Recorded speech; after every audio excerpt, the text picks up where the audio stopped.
Good evening, everybody, and welcome back to Vidane TV. And what better way to keep the hype train moving here for Daytona Speed Weeks with another Super Speedway Series race here at Talladega Super Speedway here for the Showtime Cup Series Harpoon Design 250 here in Talladega, Alabama. Showtime Paul Strickland Jr. A little bit of easy enough for me to say. A little bit of double duty action here for me tonight, doing the commentary, doing the production trailer, pushing all the buttons, talking about all the buttons, talking about the racing action that's happening in front of your faces. But I'm not doing it alone here. My brother from another mother, Kyle Young, up here in the booth with me as well. Kyle, how we doing tonight, brother?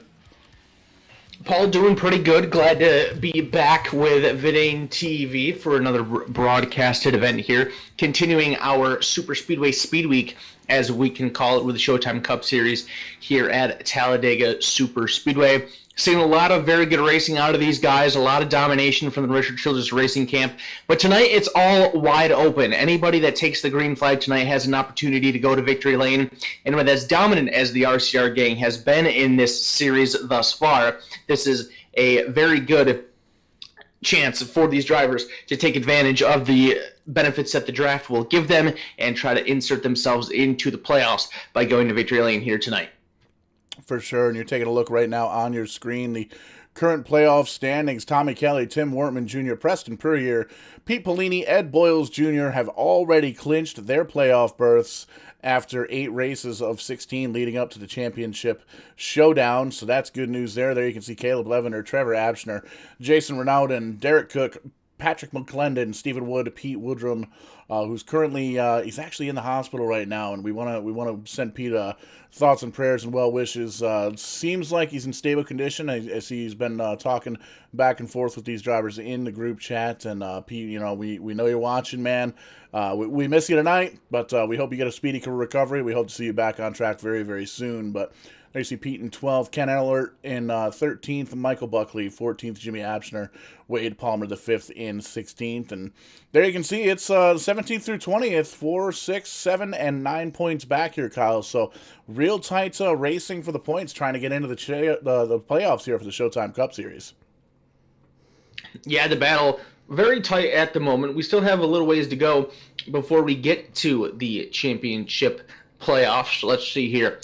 Taking a look at the schedule, including tonight, 2, 4, 6, 7 more races before the chase rolls off for these drivers in the beginning of April. So I'd say a little over halfway through the season now, right around the halfway mark in the Showtime Cup Series regular season. So these drivers starting to run out of opportunities to get themselves into the championship contention. Knowing that that is the case, that's going to ramp up some of these drivers even more to try to get the win tonight. Absolutely, for sure. And want to take just a quick moment to thank tonight's sponsors here for this evening's race here at Talladega, the 250-miler, Harpoon Design. Be sure to check them out on Facebook. Just do a quick search for Harpoon Design. They pop right up. You'll actually see a lot of these paint schemes, Kyle, the Cup-style paint schemes that these guys run here in Showtime Cup, painted up by Harpoon Design. So pretty cool to see that. And he's also got a Pinterest page, and you can check out the website, harpoondesigns.com. Lots of really cool stuff in there. Drop them a line if you need yourself a paint scheme made up or mocked up, and definitely be sure to check that stuff out. And we want to thank Harpoon Design for jumping on board, signing the sponsorship deal, paying the bills here tonight at Talladega. And speaking of paying the bills, we also want to thank Fatheads Eyewear. They jumped on a few weeks ago. Fatheads with a Z, fatheads.com.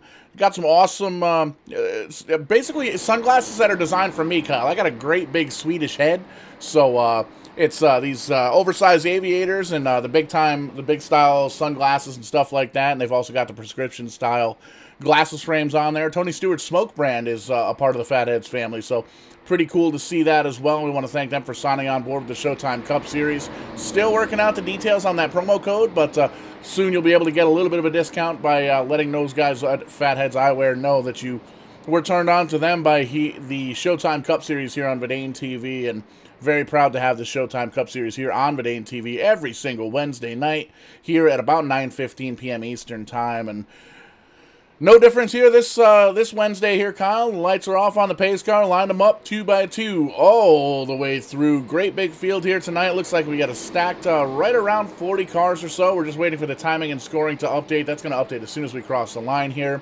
And you'll be able to see where your favorite driver is running up in the top of your screen. You can also punch in vidane.net/webtiming and follow along exactly what we're looking at for timing and scoring and see where your favorite driver is. But Kyle, that pace car, he's going to make that hard left-hand turn down pit road. He's going to get himself a hot dog, maybe a cold Coke, and he's going to set these drivers loose. We're going to go racing for 250 miles here at Talladega Superspeedway.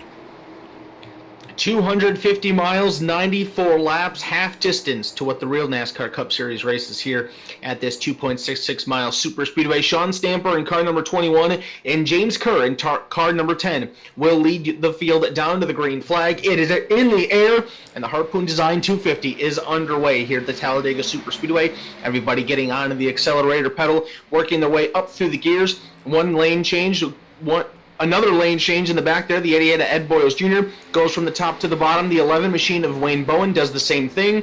They'll work their way through turns number 1 and 2 and look to hit full speed down the back straightaway for the first time. If there's any sim racing or iRacing series, Kyle, that you can watch a race here on Vidane TV to really get pumped up for the race season, it's these guys here at SHOWTIME Cup Series. You're looking through the field. Amazing paint schemes. There you see the 24, the new Exalta paint scheme that just came out. I love that paint scheme. I'm a big Jeff Gordon fan. I know you are as well. A Rainbow Warrior through and through. There you can see the 88 Exalta car. That's it almost looks like a fantasy paint scheme there, but man, it looks so awesome. It's really cool to see these real-life Cup paint schemes, real-life Cup teammates working together here, especially at Talladega, and it's a lot easier to follow than a lot of sim racing leagues because these guys here at SHOWTIME Cup, they run the actual NASCAR teams. Richard Childress Racing, Hendrick Motorsports. There you can see the Wood Brothers 21 out front. Sean Stamper holding on, and the number 10 as well. James Kerr leading the outside line. Still 2 by 2 all the way through the field here, Kyle. Yeah, you make a great point with all the real-world NASCAR schemes. Now that we are officially underway with the real-world Daytona Speed Week, it does have a bit of a special feeling to it, doesn't it? Seeing the iRacing version of these paint schemes, knowing that they are actually racing and they are actually at a racetrack in real world, it makes you feel good. Racing season is here. The NASCAR season is here. These guys have done a great job for us over the last month or two on Vidane TV for giving us that fix, and now the real racing season is here. But we still get to enjoy everything that the SHOWTIME Cup Series brings us each and every Wednesday night. And so far in these opening couple laps, it looks like the field's kind of divided in half. This first lead pack here looks like it's got about 15 cars or so that are trying to hang on out of the 29 cars that took the green for this race. You can see the 23 of David Duthwaite. He doesn't like what he sees in this lead pack right now, so he's going to drop to the apron, go to the back. Now the benefit for him is that it looks like he's going to lose this big pack, but there's some cars that are straggling right behind them that may form a second pack just a little bit off the distance from these guys. So I think that's what he's going to try to do, try to tag along with that pack and just ride around for now. This is a long race. Yeah, the good news, Kyle, here, 94 laps at Talladega is a very, very long distance here. 2.66 miles around from from line to line. A great big old racetrack down in Alabama, and these guys are basically running the half the distance of the Daytona 500, 250 miles.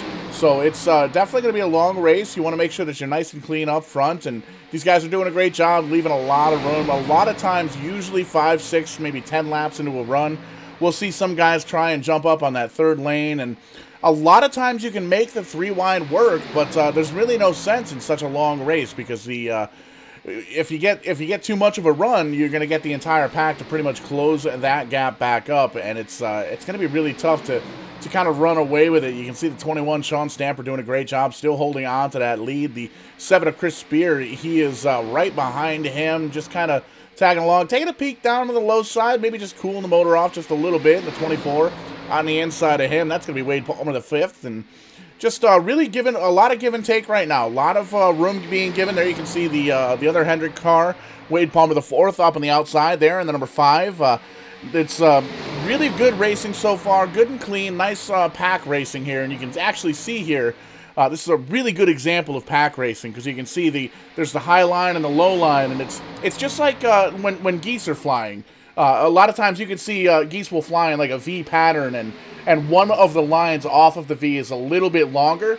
Well, Kyle, that's simply because there's more cars in that line of the V, so it makes it a little bit longer. And the bottom line on this racetrack is usually the most attractive line to go with because it is the shorter line around this racetrack. It's much easier to make progress when you're on that bottom line. It's tougher when you're up on the top side. You have to get people to line up with you. You need the drafting help because you're going a farther distance. So, whoa, oh my goodness, what a big wiggle there out of the 24 of Wade Palmer, the fifth. His car got all sorts of sideways coming off of turn number 2. He's able to gather it up and continue on without any problems. But yeah, right now you're seeing that the bottom line, they have more cars than the top side does, but those guys up top, they're doing a pretty good job. They're not really doing putting a lot of pressure on Sean Stamper, contending for the race lead at the moment, but they're hanging tough right there in the top 5 and letting the inside line know that they are there, and if anybody down there is thinking about making some moves to the top to want to contend, they can do that. I'm not sure if there's a handling issue for the number 24 or if he's just kind of getting a little bit bored here on lap number 7 of 94, kind of weaving that car back and forth a little bit, and we can see early on these guys are giving a lot of room, really giving enough room to make sure if there's any kind of error, driver error or anything like that. There you can see 24 jumping up high. That might have been the move he was looking for. His teammate, the number 88, jumps in back. Ed Boyles Jr. right in the back bumper there of the 24. So they feel that it's time to go. They're going to jump up on the outside, see if they can maybe get around this 21 and a 7 duo down on the bottom side. A little bit of help there with the 10 car of James Kerr moving closer to that 88 bumper, but pretty much leaving those 2 cars up front. And it looks like on this long super stretch front straightaway here, the 24, we can chalk him up as the leader for that lap. Wade Palmer, the fifth, takes over the race lead, drops down to the bottom of the racetrack. Now he comes back up to work with his teammate. His teammate will look low, and we are 3 wide for the race lead. Wade Palmer, the fifth, gets hung out to the top side. Oh, but they made that work out very well. How about that move, Paul? They kind of slice and dice on the top. They get it back to 2 lanes, and they keep themselves connected. Now look at the 5 of Wade Palmer, the fourth. He's trying to go to the 3rd lane to get connected with his 2 teammates at the front of the field, but they drop down to the bottom of the racetrack, and now he is stuck on the outside line by himself. He'll come back to the middle line behind James Kerr, and that top side starting to lose some momentum as they now only have 4 cars up there in the draft. You got to wonder, championship implications. The 24 led the last lap. He got back, got his teammate there, the number 88, up towards the front there, Ed Boyles Jr. He's going to lead that lap. You got to wonder if that's a bonus lap, a bonus point there for leading a lap. Got to get out of the way early here on lap number 9 of 94. We got a lot of pit stops that we're going to be making here tonight. Just talking to some of the drivers here before the race. The pit window is very short. We're not running full 100% fuel tanks here. We're running a little bit less fuel, and according to my notes here, it's looking like we're anywhere between 19 and 25 laps to as far as fuel mileage goes. So we don't know what the tires are really going to do too much. Talladega doesn't really, you don't really see too many tire issues. So we're probably going to see a lot of 2-tire stops, maybe no tires as well. We've actually seen in the Sim 500 Vidana Racing Super Speedway Series, if you take no tires, the car actually gets a little bit quicker, but it's a matter of really seeing how the car's handling and maybe see if you can get a little bit of an advantage there on pit road. It's all about timing when you're making green flag pit stops on these super speedways. It usually takes a little bit longer to change the tires than it does to fill these cars up with gas. So a lot of times drivers will only take a 2-tire strategy under green flag so that way they can get rubber on their car, but they don't have to worry about wasting extra time on pit road changing all 4. Once they come back down, maybe they'll switch it up and do the other side. If we have pit stops under caution, then yes, you'll probably see drivers take all 4 tires because they know they're going to be bunched up in the field. They're not going to have to worry about losing the draft from anybody or getting separated up into multiple different lead packs. So the pit strategy is definitely going to be a factor here tonight. You don't really think about it too much being the case on a super speedway, but especially if this race stays green for a while, expect to see some strategy down on pit road that could change the outcome of this race and even separate the packs up into smaller groups. Nothing's really changed up front. Still the Hendrick Motorsports duo of Ed Boyles Jr. and Wade Palmer V up front in the 88 and the 24. Almost like real life. Dale Jr. and Jeff Gordon back in the day laying the smackdown here at Talladega Super Speedway and really any of the Super Speedway events. You can see Sean Stamper there in the 21. He's still up front, started up there, still hanging on as well. The 10 and the 7, James Kerr, Chris Spear, they're holding on. Wade Palmer, the fourth IV, that's 4 in the 5 car. Another Hendrick Motorsports teammate trying to get hooked up with the 24 and the 88, but still kind of holding on to the second position there in the outside line, and doesn't look like they're really pushing the issue too much. There you can see the 66, Kenny Capola. Haven't had said his name yet too much tonight. Currently running in at that 6th position, Trevor Absner, Jason Renaudin, and now Charles Stevens, and the number 20 car, the Joe Gibbs ride, running up in the top 10, and still pretty much 2x2 here, Kyle, for the top 15 or 16, looks like 15 cars. That second pack looks to be about 5 seconds back, rather. And it's not really a pack at all. It's Jim Wortman Jr. there, Tim Wortman Jr. and the 00, the 13 of Preston Purrier, kind of running just bumper to bumper all by themselves. And Michael Buckley is kind of leading a third pack here. There you can see him in the 38. He's got Ken Earlert right behind him, Stephen Wood, and Tim Ingram behind as well. So there's probably 5 or 6 cars there in that third pack, and they're trying, they were trying to get lined up. Looks like the 95 wants to try and lead that pack. Might be a little bit quicker getting the bumper to the back of him, but if these 5 or 6 drivers can kind of hook up and start drafting, maybe pick up those other 2 drivers, they may very well be able to start closing in on that lead pack. You can see way out in the distance.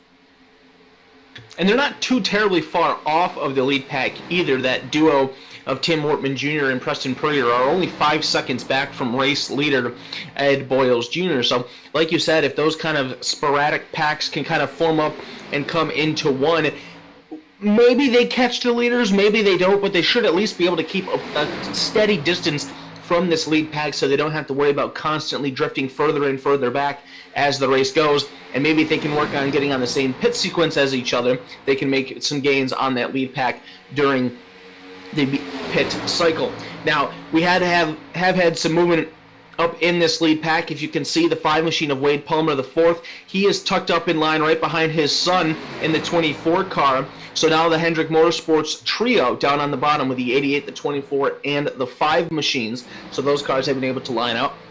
And that'll be an interesting thing to watch throughout this race too, Paul. The 88 machine of Ed Boyles Jr., he does have a victory. He went to victory lane back on December 9th in this series at the Auto Club Speedway.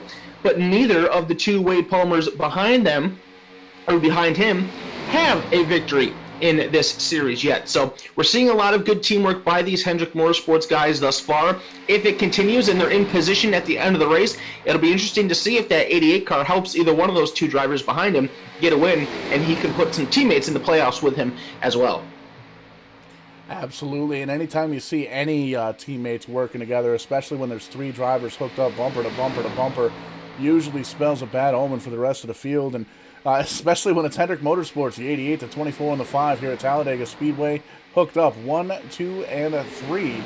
And right now we're not really pressing the issue too much here on lap number 15. Going to be coming up on some green flag pit stops here in a few laps.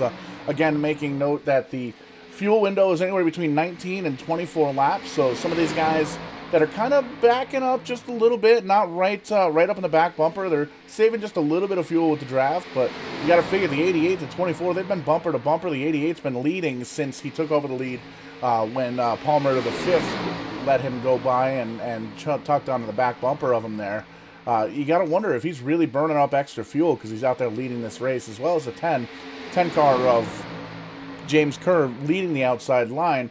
Doesn't have too much help behind him, so he's going to be full throttle, burning off just a little bit more fuel than some of the guys that might be kind of tucking in behind. There you can see the 96 is a good example, as well as the 7 of Chris Spear. And we do want to, I got to correct myself earlier, we called Pete Woodrum in the number 4. He's actually usually the driver of the number 14 car, but we did get confirmation. He is watching tonight's broadcast and letting his fellow drivers know in the group text that, he's watching the broadcast. He wants to make sure that everybody gets it and puts on a good show here on Vidane TV. So just want to let you know, Pete, we are thinking of you. We hate that you're not here tonight, but, things health takes the precedent, and, man, we hope you get a speedy recovery and hope to see you back here on the track very, very soon.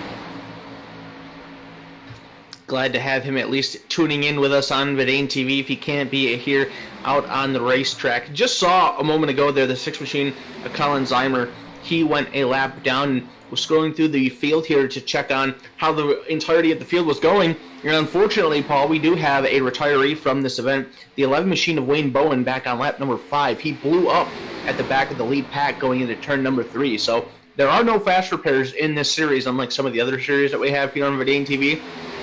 So unfortunately for that 11 machine, he's going to have to sit through about a 30 to 35 minute repair time down on pit road in order to get back out on this racetrack. He's already 12 laps down, back dead last in 29th position. So his opportunity at contending tonight is absolutely gone. It not hit at all the way that he wanted to spend his Talladega race day. This is an open setup series, so maybe they put too much tape on that Joe Gibbs Racing Toyota, and that'll be something that his teammates will have to look out for too, if they could also be running the same setup as him. Absolutely, and it seems like everybody may very well be getting ready to do some green flag pit stops. As we can see, everybody's starting to line up on the bottom side here, and just a couple of drivers up on the top.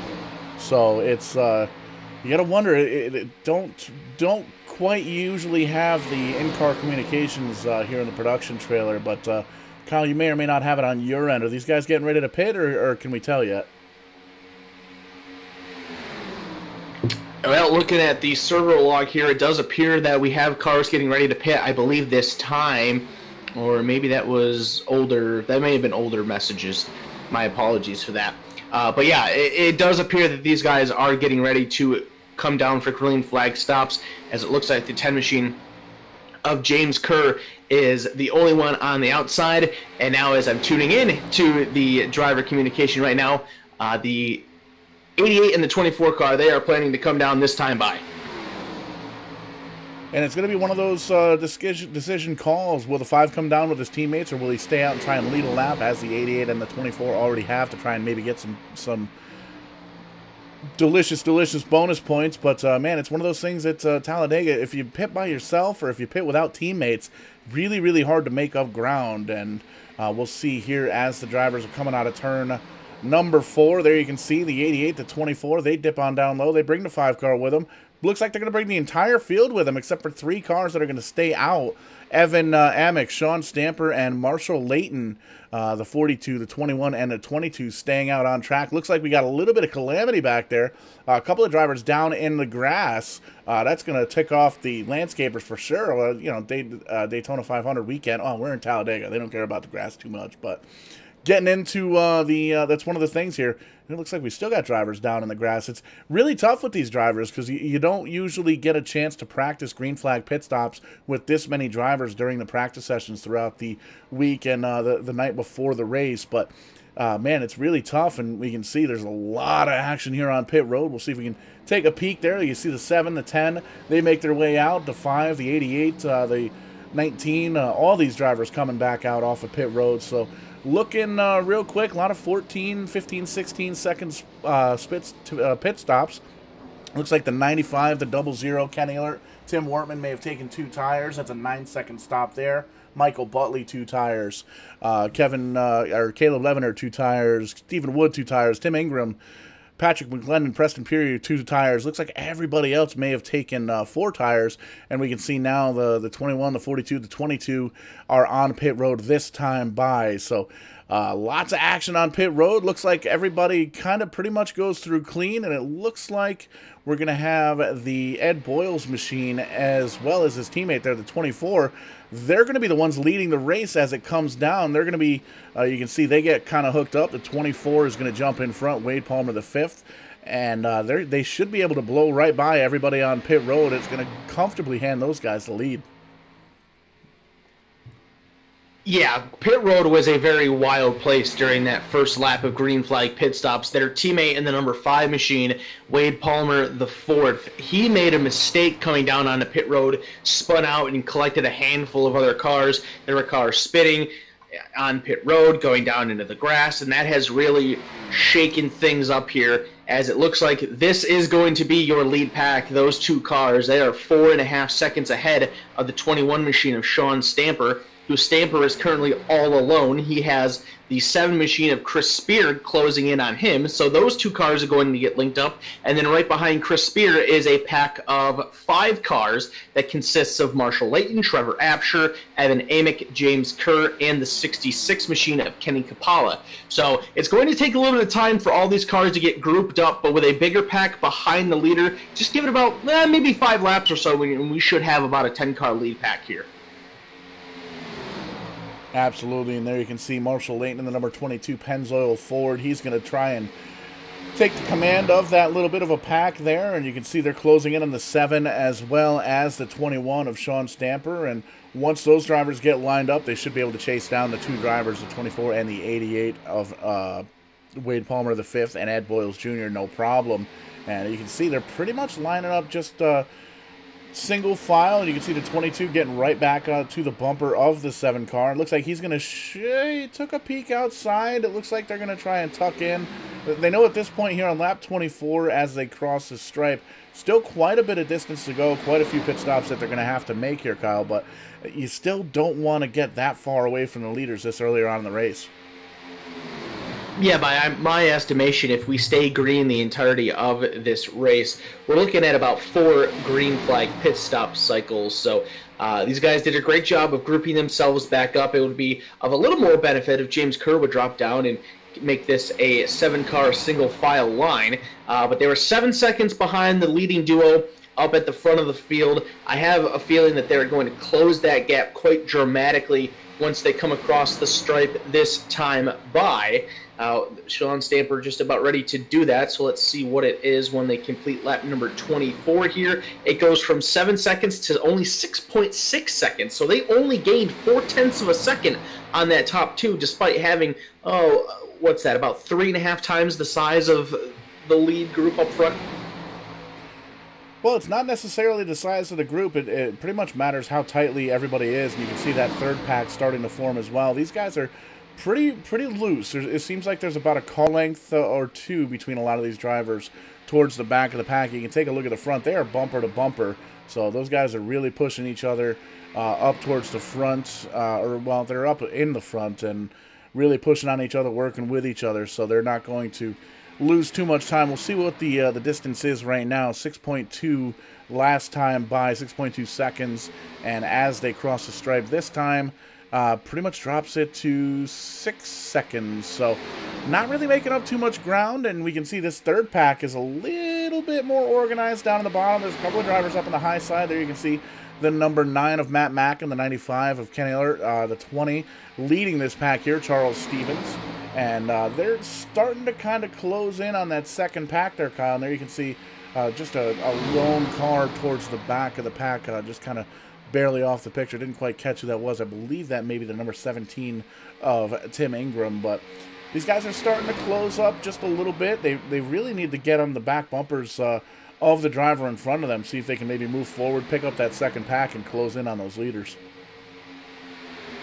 Yeah, this is the pack that absolutely has the most momentum at the moment. This one is about 6 seconds behind that 2nd pack that is trying to run down the top 2. This group just gained 0.8 of a second on the leaders, while the group up ahead was only able to gain 0.6 of a second. They went from 6.2 to 5.6 back, while this group went from, I think it was 12.3 to 11.5. So both groups are making ground on the leading duo up at the front of this field. This 3rd pack back here doing a really good job of single filing out, minus the Hendrick Motorsports cars that are up on the top. And then on your screen right now, this is pack number 2, led by the 21 machine of Sean Stamper. Looks like the 42 of Evan Amick trying to join the 10 machine of James Kerr up on the top line there.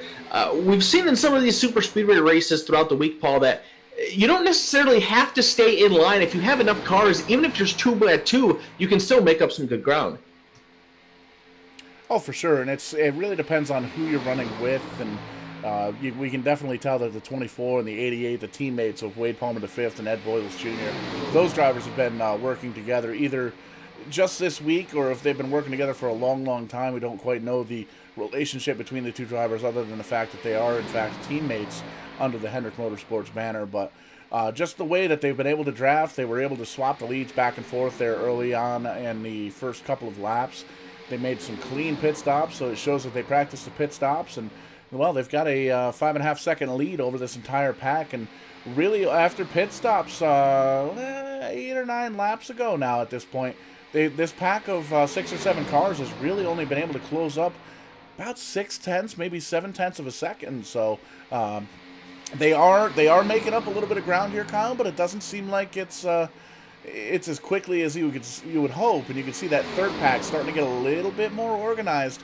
Those guys are starting to close the gap just a bit on the second pack. So business definitely going to get to be picking up here in a few laps for sure.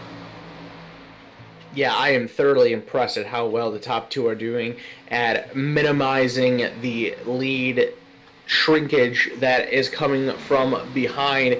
I figured that pack behind them would have been swallowing them up at this point already. And now as they come into turn number 1, they have the lapped machine of Stephen Wood in front of them in the 34 car. So with this being a small pack, I don't see any damage on that 34 machine. Maybe he can tag along on the back of these guys and make it a 3-car group and make it even tougher for the cars behind to catch him. But Wood drops down to the bottom, down onto the apron, lets that lead group go, and the speed difference might be too much. I think Stephen Wood's going to lose the draft from these guys pretty quickly. Yeah, this 24-88 combo really all in the mail. You can see there's still tucked right up. There's just enough room. You can see the 88 is doing exactly what he needs to do, just on the backstretch especially. Just kind of dipping out. There you see him there. He dips out just a little bit, gets a little bit of air to the front of the car. Doesn't want to overheat it, especially when you're up there running second with no pressure at all from third place. Third place 5.4 seconds back. So it's doing a great job. These Hendrick Motorsports teammates, the 24 of Wade Palmer V, Ed Boyles Jr. here in the 88. There you see it again. The 88 just dips up high just a little bit. Lets the car breathe a little bit, and then he gets right on the back bumper, pushes the 24, and he's going to dip up for a little bit more air here as well. So doing exactly what he needs to do. That right there shows me, Kyle, that the 88 and the 24 definitely strong here on the super speedway races for sure. And about 2.5 seconds up in front of them, they have their teammate, Wade Palmer IV, that they will come up and lap. So I would assume that once they come up to this lapped car, that they're going to try to do whatever they can to include him back in their group and make the progress from the cars behind even tougher than what it is going at right now. They're still 5 seconds off of this lead group. They've only clicked off about half a second over the last 2 or 3 laps. So Wade Palmer IV, he's got some left front damage. Not sure how much of an impact that's going to have on his drafting ability. Looks like maybe some right rear damage as well. He is coming up to the top side. Ed Boyles Jr. trying to get a draft off of him. Let's see if, whoa, he's trying to fit in line maybe in the middle between those two. That got a little bit hairy there. Kind of separates those cars up just a bit. Palmer IV will fall in line behind the 88 of Boyles Jr., trying to catch a draft from that 88 car and close up. And now here comes Stephen Wood in the background as well. So Wood is going to get a slingshot draft off the 5 machine and go right around him. So not too sure that the 5 is going to be able to get with this lead duo, but Stephen Wood might use the 5 to catch up to them. Yeah, for sure. Looks like the nose damage on that 5 car is just a little bit too much. There you can see another driver getting ready to go a lap down. I believe that's the number 78.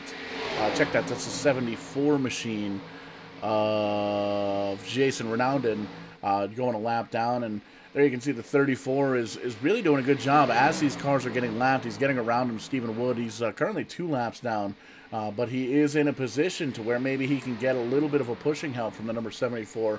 Try and get up around this 24-88 duel and get one of those laps back to Hardway. Yeah, it's going to be very difficult for him to do that, but hey, it's worth a shot, right? You got an opportunity for it, you might as well do it. You got to be careful, though. You don't want to ruin this race for those 2 drivers, and a caution at this point is going to dramatically change the complexion either way, no matter how it is done. So now this is going to become a 3-car group. Stephen Wood has done what he has needed to do. He's going to latch on to this lead pack. That second pack is just now going around the 5 car of Wade Palmer IV. So they are stringing around the outside line, and it looks like those second and third packs are maybe just about 2 or 3 laps away from combining. I think the second pack has gained some cars from somewhere. But now it appears like that third pack that is led by the 95 of Ken Ellert, they're kind of scattered all over the racetrack a little bit now. They've broken that group up a bit, but it looks like they have the opportunity to become one giant pack trying to chase down the leaders. And I can update you on the number 5 machine of Wade Palmer IV. He has just pulled it down into the pits. I believe he is going to park it for the evening. Not very happy with that race car after the pit road mistake during that first green flag sequence. What's going to be interesting, Kyle, here is we're working lap 14, 15 here of this particular run. Once these drivers in the second and third packs kind of get organized and they get back together as one giant pack, it's going to be time for green flag pit stops once again. These guys were only able to make 19 to 24 laps on a tank of fuel, so it's going to be interesting to see. We can see great big old pack now as they're running 2x2 pretty much all the way through from fourth, third on back, and just in time, it looks like, for pit stops coming up in 3 or 4 laps. Well, now they know what that first pit sequence did for their race. They need to be much better this time around. And we got a car up into the outside wall. It's the 22 of Marshall Layton. He is collected into the outside wall. Some other cars made contact with him as well. I think they were trying to get around the lap machine of Jason Renaudin in the 74, and it did not work. Hard contact into the outside wall for the Shell Pennzoil Ford Mustang number 22 of Marshall Layton. And we have our first caution flag of the night. Everything that we were just talking about gets completely wiped out, Paul. Yeah, that was a big old honking hit for the number 22 Pennzoil Ford there of Marshall Layton, the boss man, one of the league officials here at Showtime Cup Series. You can see Wortman Jr. in the 00 comes down just a little bit, tags the 22, almost gets flipped around. He gets shot over the roof of the 2 machine there, and it looks like there's some big-time damage on the number 2 of Patrick McGlendon as well, and you can see lots of nose damage on the 24s. There's some black smoke coming out from underneath the hood of the 22 as well. So, man, Marshall Layton may very well be done here for the evening. We'll take a look again here, a little bit of slow motion action from the cockpit view, and man, that's a tough hit. And you can see once he gets turned, you can see he's kind of holding the wheel off to the left just a little bit, trying to close into the back bumper there, the 5-hour Energy Toyota Camry, and as he gets shot up here, almost as he crosses the line, it looked like. You'll be able to see just how hard of a hit from inside that car was. There's a lap car that's down on the bottom side, doing everything he needed to do there, was the 74, just trying to stay out of everybody's way, but the 00 and the 22 looking for the same piece of real estate, and man, there's the hit, sparks flying, and that's one of the scariest things inside a race car, whether it's real life or simulated, where it goes from ground to sky to ground to sky to ground to sky real quick in less than about 30 seconds there, but looks like he is able to grab a gear, get on rolling again, but lots of damage here from Marshall Layton in the number 22. So after that, we have the field grouping up with the pace car, and now pit stops are going to commence here. You can see the leading duo of Wade Palmer V and Ed Boyle Jr. will come down on to pit road. They will take service first as the field behind them still trying to group themselves up and get back into position. The right sides are up on the 24. Looks like they are going to go with 4 tires on that 24 machine. We're going to check back here with the 88 machine and see what they're doing. They are also taking 4 tires on the stop. So what I had mentioned during that green flag run there, Paul, taking advantage of the caution flag period, putting 4 fresh tires on their racing machines and getting back out onto the racetrack to start off this second green flag run with a completely fresh race car. Absolutely, and it looks like pretty much the entire field down here on pit road, and just kind of taking a look at the exit of pit road here. There you can see the 18 getting on by after service, and the 10 car there sitting, looking like a Tour Modified almost in the front of that car. Lots of heavy damage, but it's going to give us a quick opportunity to take a quick commercial break, pay some of the bills here, give you an opportunity at home to grab an ice-cold beverage. We'll be right back. We'll sort through the running order, and we'll be back here for the Harpoon Design 250. Don't go anywhere. Be right back.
WWE wrestler, The Mac. And I'm Showtime Stevie Stamos. Have you ever dreamed of owning your own race car and taking it out for a test drive? Well, thanks to our friends at Rent a Race Car, you can! Visit www.rentaracecarne.com for all the details on how you can take one of these babies out to Stafford Motor Speedway. We'll see you at the races. Touchdown!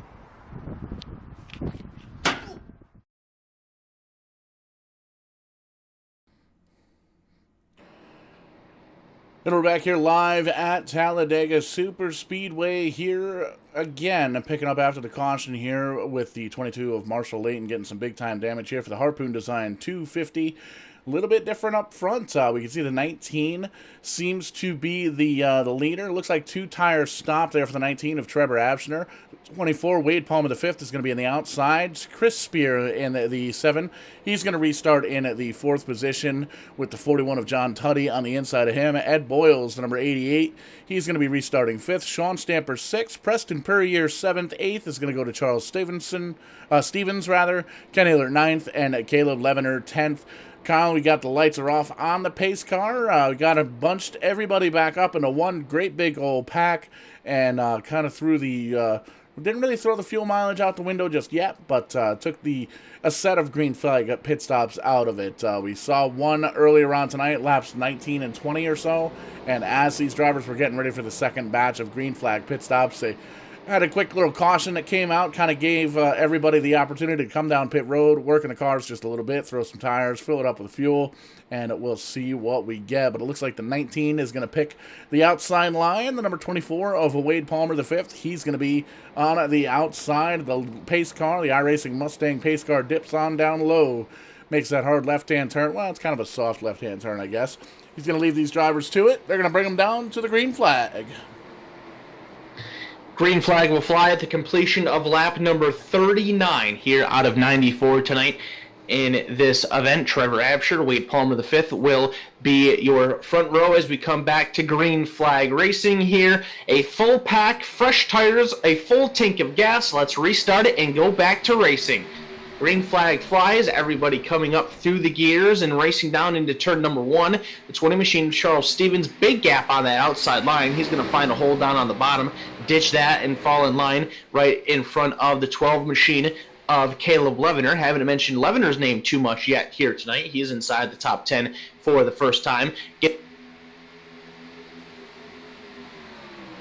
Really impressed with these drivers here in the Showtime Cup Series, Kyle. Lots of respect, lots of give and take. As you can see, the 20 of Charles Stevens getting a little bit of a push there from the number 12 of Caleb Levener. And as you made mention, he's moved his way into the top 10 position, currently running in at the 8th spot. And the 20 is going to dip down low, try and kind of close up to the back bumper of this low side line. And just a lot of room that's being given right here. You can see everybody's just trying to kind of feel each other out at this point. Working lap 40, almost at halfway here. And long race here at Talladega. 94 laps, 250 miles. Half the distance of the Daytona 500 that we're going to be watching together here this coming Sunday. So crazy, crazy amount of action here. And it's good to see that these drivers are... A lot of give and take, but is it going to change as we get closer towards the end here? A lot of these drivers pretty much going to be throwing caution to the wind and trying to get themselves either a little bit more solidified. As you can see, the 24 moving down to that low side. He's going to take over the race lead, and the 88 is still leading that outside line. Looks like he's having a little bit of a help there from one of the drivers on the outside, but the 24 and the 19 leading that bottom side. 19 trying to peek down low. Trevor Abshner wants that lead back, but going to have to get around the 24 of Wade Palmer Jr., who's been fast all night long here, Kyle. Yeah, the 24 and the 88 have without a doubt been the fastest two cars on this racetrack. They were working with the 5 as well, but the 5 has retired from this event, so now they have lost that. They do still have the 48 and the 9 out in the race still. Haven't really made too much mention of Matt Mackin and Michael Miller thus far. They're kind of taking a more conservative approach, and look out, Marshall Layton's in the way, and Wade Palmer the 5th makes contact with him, almost dumps it right in front of the field. A narrow avoidance, but they somehow sort it out, and we stay green. Paul, that was a pucker moment, pegged to 10 right there. Oh, he scared me a little bit there. Tough scared me too. tough break for the 22 of Marshall Layton, big boss man over here at Showtime Cup Series. But man, that's some heads-up driving from all these drivers. A little bit of damage to the 24 and the 88, it looks like, but doesn't seem like it's going to slow them down any. But still, the 19 of Trevor Abshner, he's going to take over the race lead. Chris Spear, tonight's sponsor here in the number 7, he's going to take over that second position. Charles Stevens in the 20, the Craftsman ride, he's going to move up, and there you can see the Hendrick Motorsports teammates, the 24 of Wade Palmer the 5th and Ed Boyles Jr. taking over the 4th and 5th spot, and the 21 of Sean Stamper still hanging tough there, and you can see the 24 is not done, neither is the 88. They're going to jump up on that high side and see if they can use some of that drafting that they used earlier on to move themselves up to the front, and there you can see it. That's the difference between drivers that have practiced together, that have worked together in the past, versus some drivers that may not know how their driving styles are, because two cars on the outside, when they're tucked up just like that, well, it doesn't really much matter, because the caution flag comes out, and that's going to reset the field here. And Kyle, if you can help me out where the caution came out, I'm not quite seeing anybody pointing in the wrong direction here. It was the 22 machine of Marshall Layton, Paul. It looks like, I don't know if something went amiss on that 22 machine or if he just decided to pull a hard left, slam on the brakes, and park it. But he came to a stop there at the tri-oval, at the exit of the tri-oval, inside the grass a little bit, comes back up onto the apron. And I think the 2 machine of Patrick McGlendon was running on by, and that's where the caution flag decided to come out. Yeah, we're taking a look at the Fatheads eyewear instant replay right now, and you can see the 22 car. Looks like he might have been trying to come down pit road. Well, nope, he missed the exit of pit road. Actually, it looks like something may have broke on that car because he made a left-hand turn real quick, and there you can see him locks up the brakes, and that's what brought the caution out, because it was a car coming by at that point. He was just barely in the racing groove, but Marshall Layton, the number 22 Penske Ford going to call it a night for that car. Looks like currently going to be in the 26th position with the 00 is 27th. Still technically in the race, 8 laps down. Wade Palmer, the 4th in a 5 car. He's been retired, as well as Wayne Bowen. So still 25 drivers in this race, and with the lucky dog being Tim Ingram this time by, going to have 21 drivers on the lead lap. Not too shabby here at Talladega Super Speedway. The question is, at this point, Kyle, do we come down pit road? Do we wait? Are we going to have another long green flag run? Taking a look at the entrance of pit road right now, it's going to be a toss-up, I would think, and there you can see it. The teammates almost split up, but it looks like everybody's going to come down except for one driver. That's going to be Chris Spear, it looks like, staying out on the racetrack. That is a gutsy move, because you can see all the way through the entire field, everybody coming down for service. A couple of other drivers there. The light blue cars staying out on track. We'll get a quick update on who those drivers are as soon as we can, but big time pit stops coming down, and gonna see what these drivers are gonna do here kind of halfway through a pit cycle. So you're probably gonna see a lot of fuel only stops as everybody thunders off the exits of pit road here. So really shaking things up just a bit here, Kyle. That appears to be what is on the menu for these guys, a fuel-only stop, coming down and topping off only after a few laps of green flag racing during that run to kind of reset things. This could be to the disadvantage of Chris Spear, depending on what happens throughout the rest of this race. Of course, he has the opportunity to save gas while running under these caution flag laps, but by coming into pit road, he is... else coming to pit road, he's guaranteed to be at least a little bit off of the fuel strategy from what the majority of the field is. So I'm not too sure if maybe he's going to change his mind and come down pit road this time, or if he's just going to lay in the bed that he has made for himself and hope that a caution flag comes out later on in the race. He's not involved in it and kind of resets the strategy and eliminates his disadvantage, but going to be a little bit challenging for Chris Spear here throughout the second half of this event. If we do stay green and trying to manage the fuel strategy and still have an opportunity to contend for a strong finish.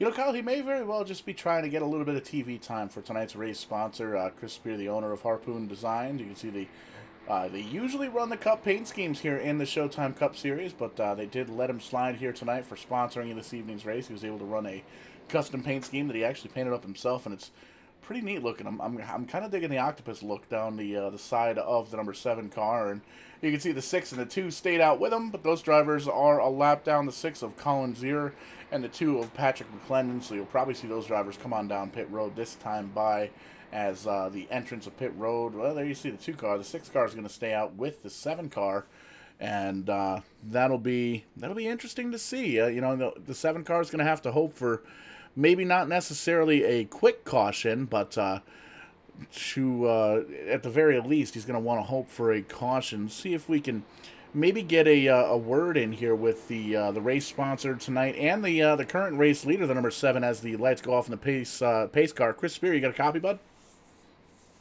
Yeah, I got you. Man, you're the only driver on the lead lap that didn't come down for fuel or tires this caution lap. What's the game plan at this point? Well, I really wanted the bonus point for leading the lap. Probably should have pitted there with 2 to go, but I decided not to. Kind of feeling a little lonely right now. Yeah, for sure. And we can see the couple of drivers that were with you lap down. Looks like they came down pit road, so it's going to be tough to hold on to it. We're going to hope for maybe not necessarily a quick caution, but a caution here in the next couple of laps. But I do want to just give you a quick opportunity. We know that you sponsored tonight's race here with Harpoon Designs. How do the folks out there watching get in contact with you to get a custom paint scheme set up? Actually, you want to reach out to Harpoon Designs. You can find them on Facebook, Twitter, Instagram, all those different types of channels, and see if Brantley Roden can hook you up. He's amazing. If you go on Trading Paints, you'll find a lot of his paint schemes. They're authentic. 2021 schemes already on there. He is also the one that does my number 7 the rest of the season, and can't thank him enough. Awesome. We know you got work to do. Lights off on the pace car coming to the green flag. Good luck. Hopefully we'll talk to you in the podium interview later on here tonight. Let's hope so. That's Chris Spear in the number 7 Spire Motorsports racing car. So we learned he's not the owner of Harpoon Design, but definitely good friends with him. And you can check out all of his paint schemes on his website as well as Trading Paints. And a pretty cool little deal for tonight here at Talladega. The sponsor of tonight's race, the Harpoon Designs 250 miles here at Talladega Super Speedway.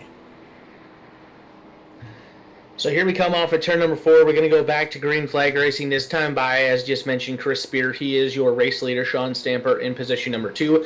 Ed Boyles Jr. is in 3rd. Joshua Nolan, first time we've made mention of him tonight, he is 4th. And Wade Palmer, the 5th, is running in position at number 5. Paul, you're going to see a very interesting little trick out of the flagger right here. He's going to throw the green flag. He's going to show the field halfway home. The green flag will come at the conclusion of lap number 47. We are halfway through the Harpoon Design 250 here at the Talladega Super Speedway. And look at that restart by the 7 machine of Chris Spear. He is out and off to the races, leaving the field with a huge gap behind him. May not necessarily be the best thing for him to do at a super speedway, but he is going to do it anyway. Ed Boyles Jr. is going to go to position number 2, and now Joshua Nolan will go from the top side down to the bottom. He's going to go side by side for 3rd with Sean Stamper, leaving Stamper all on his own, some on the outside lane. It's a really good opportunity for these drivers to hook up with their teammates, and there you can see the 7's going to go down low. The 88's going to lead a freight train of cars on the outside. The freight train dips on down to 2, maybe 3 cars on the outside. It's the 88 right back down to the lead where he left off, and you can see kind of making a Hendrick Motorsports sandwich there with the 7 Spear machine. The 88 out front, Ed Boyles Jr., he's going to lead this lap as they come down to it. The 24 of Wade Palmer the 5th. He is right behind him there. The 96 leading the outside line, but it's only 2 cars out there. The 96 of Joshua Noland and the 21 of Sean Stamper. And Stamper doing a great job holding on to a top 5 position all night long through the green flag pit stops, the cautions, all the other good stuff that's been going on here tonight. Pretty good little super speedway race. We can take a look. Everybody's pretty much spread out just a little bit. Still one big pack, it looks like. Doesn't look like anybody's dropped off too much. And still 21 drivers here on the lead lap. The last one being the number 23 of David Doothwaite, still hanging on to the back of the pack. And everybody's still kind of racing nice and calm. There you see the 24 dipping on the outside. He's going to get a little bit of a push from the 96. try and you can bet he's going to try and hook back up with his teammate, the 88, and see if they can maybe move on up the field or move on away from the field. But don't look now, the 48, Michael Miller, he was running about 20th the last time we checked before all these pit stops and the caution flags. But it looks like another Hendrick Motorsports car coming up into the top 5, top 10 here. You got to wonder, are those guys going to get hooked up and drive away into the sunset? Because we don't really see too many other teammates working together as well as this Hendrick Motorsports stable.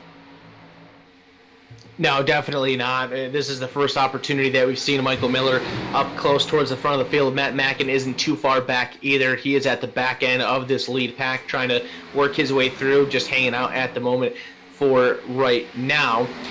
But it is, once again, those two Hendrick cars, the 24 and the 88, leading the way down on the bottom. Michael Miller in that 48 machine. He's about midway through the pack there in the top sideline. Now we're going to go 3 wide, quickly going back to 2 wide. They didn't want to do that for too long there. Joshua Nolan in the 96. He is leading that outside line with Sean Stamper behind him. Evan Amick in the 42 in 3rd place on the outside line. And then the 4th car out there is that 48 machine of Michael Miller, like we mentioned. Bottom side with the advantage at the moment, but those cars on the top, they're making some progress, catching up and trying to go side by side for the race lead. Joshua Nolan hasn't led a lap yet here tonight, as Chris Spear mentioned. That is worth a bonus point, and every point counts. You know how important that is. Just ask Carl Edwards how important 1 point is in the championship standings. Now we're going to go 3 wide. Joshua Nolan in the sucker hole all by his lonesome as Sean Stamper goes to the top side. Evan Amick goes with him, but now he's going to go back to the middle lane and leave Stamper to his lonesome. Matt Mackin is on that 3rd lane trying to catch his draft and move up.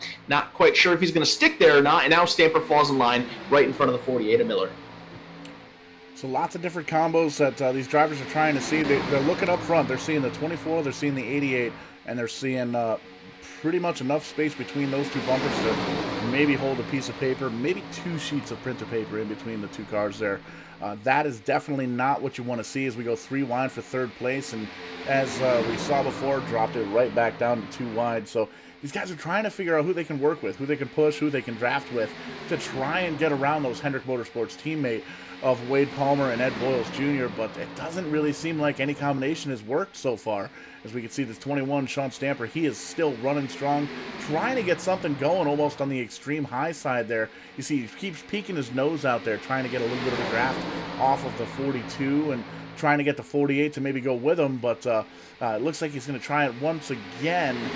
Doesn't quite get the high side, extreme high side going, but he's definitely closing in. He wants to get up to the front. He wants to try and challenge these Hendrick Motorsports duo up front.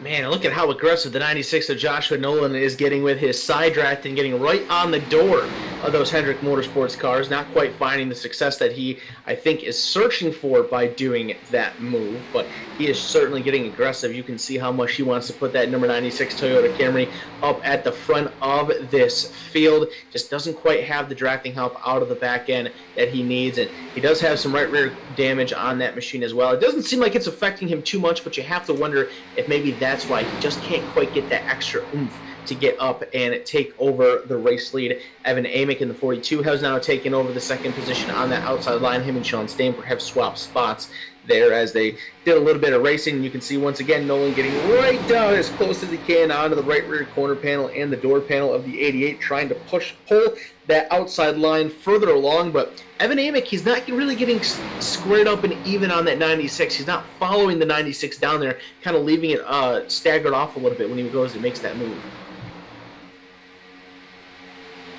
One great big pack up front here, and still led by the Hendrick Motorsports duo over the 24 and the 88. And one thing we're not seeing here, Kyle, is we're not really seeing any kind of evasive moves, and we don't really see, usually with these plate tracks here at Daytona, Talladega, and sometimes the iRacing Super Speedway as well, we see a lot of drivers that kind of maybe put the they take a little bit more risk than they should, and these drivers still being really respectful here on lap 55 of 94. As the laps start to dwindle down, and as we get past the final pit stop of the evening, we may very well see these drivers ramp up a little bit, and we can see that 3rd line. Oh, Sean Stamper up on the wall. The 21 scrapes just a little bit. It looks like he's going to lose just a little bit of momentum. The 48 closes into the back bumper, and he's going to back up just a little bit to allow him to stay there, but tough break for the 21, loses a little bit of momentum But still in the lead pack, still in the draft, and he's going to try and suck up to the back bumper of the 42 car, maybe try and make something happen. He really, really wants that outside line to work. And as I say that, he tucks in on the very, very bottom side behind the number 19 car. So that top line losing some momentum, losing a few members of the family to that bottom lane, and that's where those Hendrick Motorsports cars continue to surge ahead. Joshua Nolan just can't quite get enough help to get around Ed Boyles Jr. He seems to be hanging out at that second and third place car on the bottom side of the track. Hasn't been able at all to pull up next to the 24 machine of Wade Palmer V, who continues to lead laps out here at the front of the field this time by. Lap number 56 is going to go into the books, so we will have 38 laps left to go in the Harpoon Design 250 here at the Talladega Superspeedway. Very interesting race up to this point. Had a long green flag run to start it, some pit strategy, some funky looking packs after that. Had one caution that bunched everybody back up.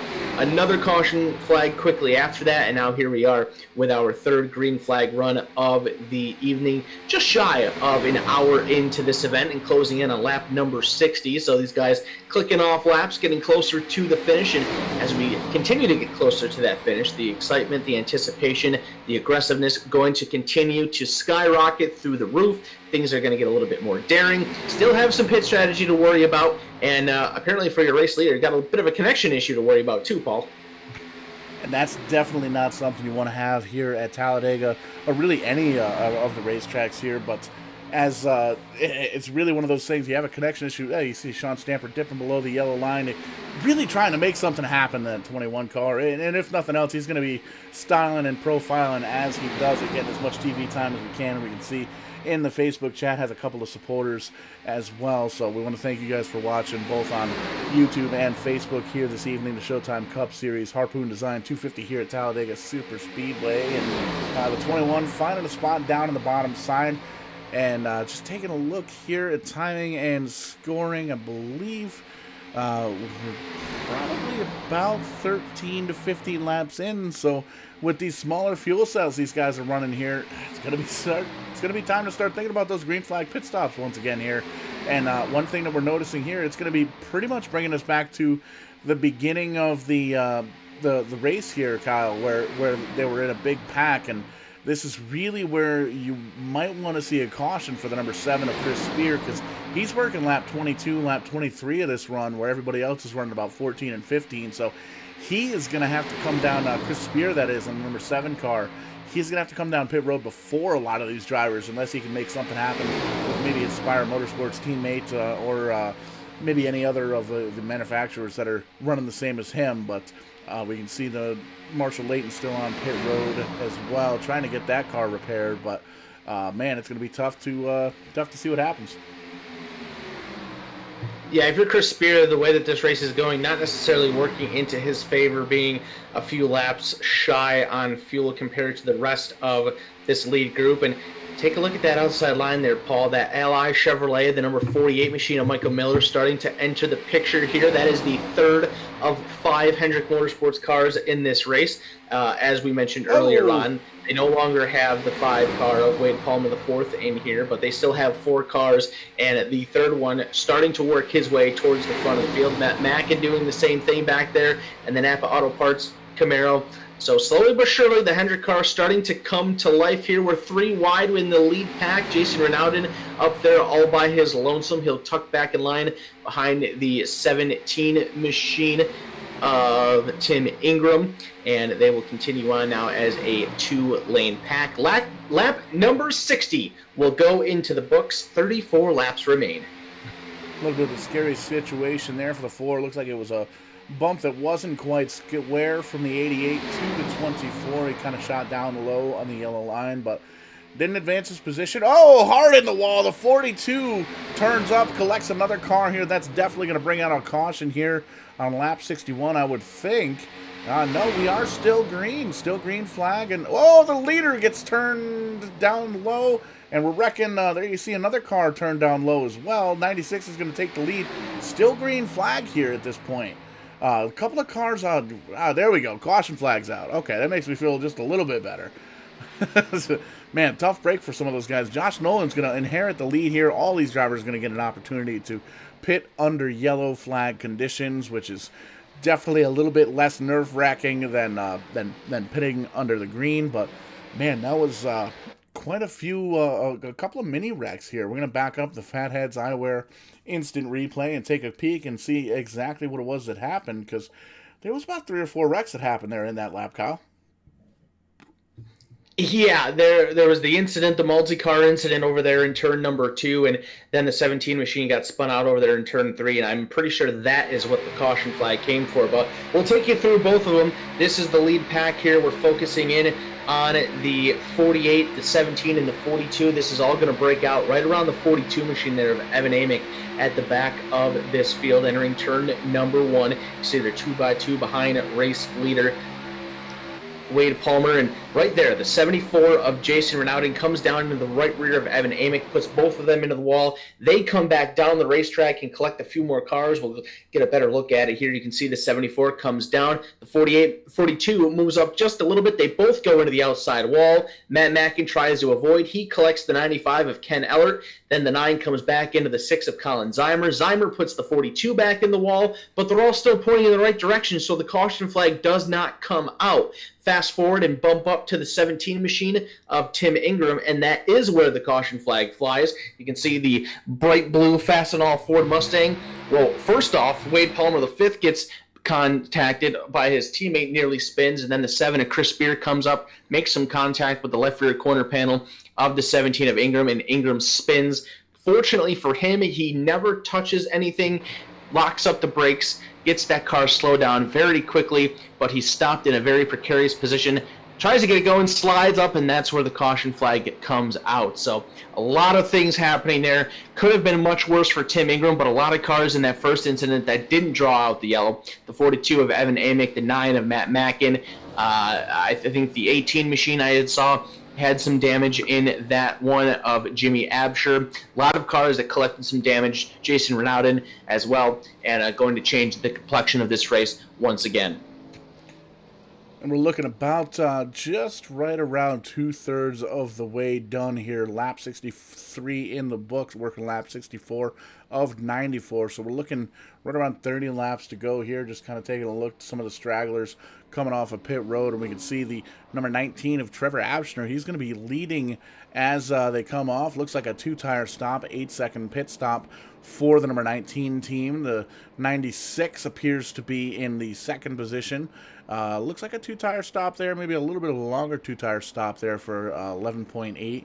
And there you can see the 24 is in third. Wade Palmer the third, 4 tires for him. 2 tires for the number 20, Charles Stevens. Ed Boyles Jr., the number 18. He's going to have 4 tires on the Exalta.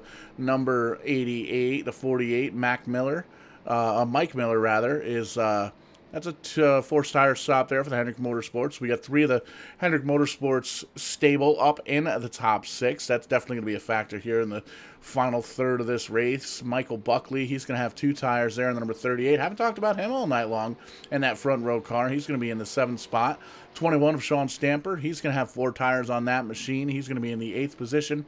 Kenny Coppola, 9th, he's going to have 4 tires, as well as Chris Spear in the 7 also took 4 tires. And John Tuddy in the 11th spot there on the number 41 machine. He's going to have a 2-tire stop on his. So a lot of different strategies here at this point, Kyle. Still have 1 more pit stop for fuel. We got about 30 laps to go, and these guys can make them anywhere between 19 and 24 laps, depending on how much they're able to save in the draft and how much they're able to either fall in behind somebody else or lead the draft. So you may very well see some of these drivers in the back of the pack come back down pit road here with 1 to go and maybe top off on fuel to see if they can get a little bit of an advantage and stay out just a little bit longer, just in case we do go green for the final 30 laps. But you and I both know here, Kyle, Talladega Superspeedway, cautions sometimes breed cautions, sometimes breed cautions, sometimes breed cautions. So we may not be done wrecking here for tonight, but we're going to find out together. The 96, Joshua Nolan, he's going to lead them as the lights are off in the pace car, and he's just kind of bringing them down nice and slow coming out of turn number 2, giving the fans in the backstretch something to take a peek at, something to take a photo of. And Trevor Abshner, the number 19, going to be restarting on the outside there of the, nope, just kidding. The 96 is actually going to pick the outside line, and the 19 is going to be on the inside. Wade Palmer, the 5th, he's going to be restarting 3rd. Charles Stevens, 4th, and Ed Boyles Jr. there in the 88. He's going to be restarting in the top 5 as well. So business, I think, here, Kyle, is about to pick up in a big, big way. 30 laps to go in the Harpoon Design 250 when the green flag comes back out. And like you mentioned, Paul, we know for a fact at this point that it's only going to come down to one more pit stop for these drivers. It's not going to be possible for them to save fuel during this run and make it the entire way.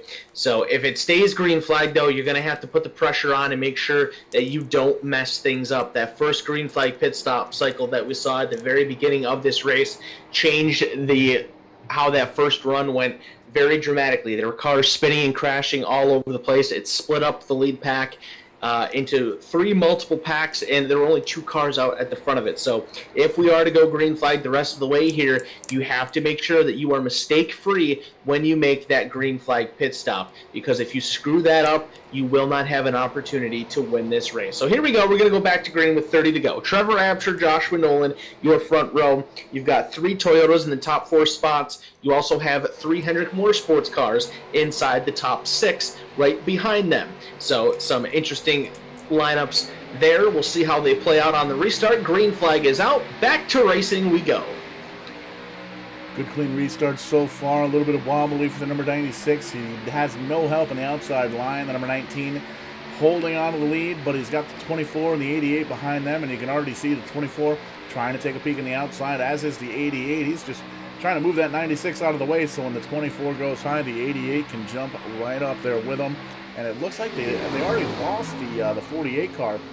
Already getting passed by a couple of cars, and you can see that Hendrick Motorsports duo jumping up the outside line, trying to get around the number 19 5-hour energy ride there of Trevor Abshner, and they are going to do so in a dominating fashion. There you can see the 88 getting a push from the 96, who's using that momentum to push his Hendrick Motorsports teammate up to the lead, give that lap as they cross the line to the number 24 of Wade Palmer the 5th. These two drivers absolutely stout here at Talladega Super Speedway.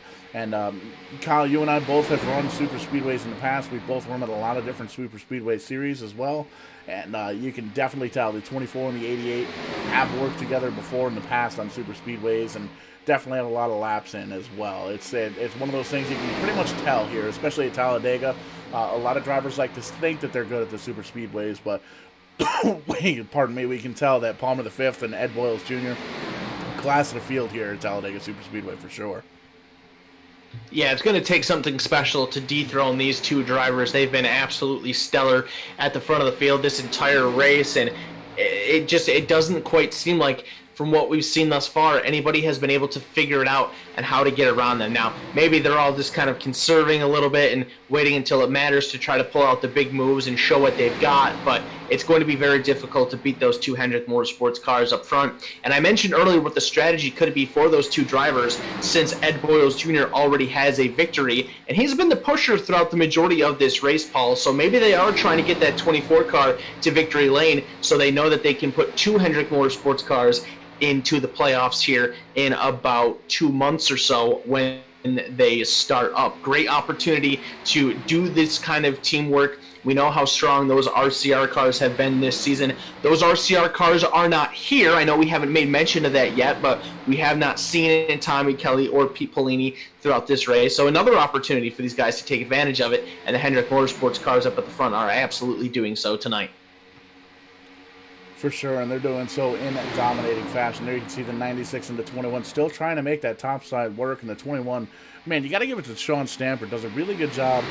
He's almost looking to kind of utilize the draft by himself, doing almost like a Dale Earnhardt type deal where he would see the draft. He's really doing a great job holding on to a top 5 position without any kind of help from behind. He is getting a little bit of a draft help from following the 96 car, but he was running about 10th, and he was able to close into about the top 5 position. There you see the 20 kind of moves up just a little bit, takes away some of that momentum, but a lot of 21 fans out in the Facebook chat, and we can definitely see why, because he's doing a really good job holding on to a top spot here. And you can see the 48 Ally machine there, the Hendrick Motorsports ride of Michael Miller.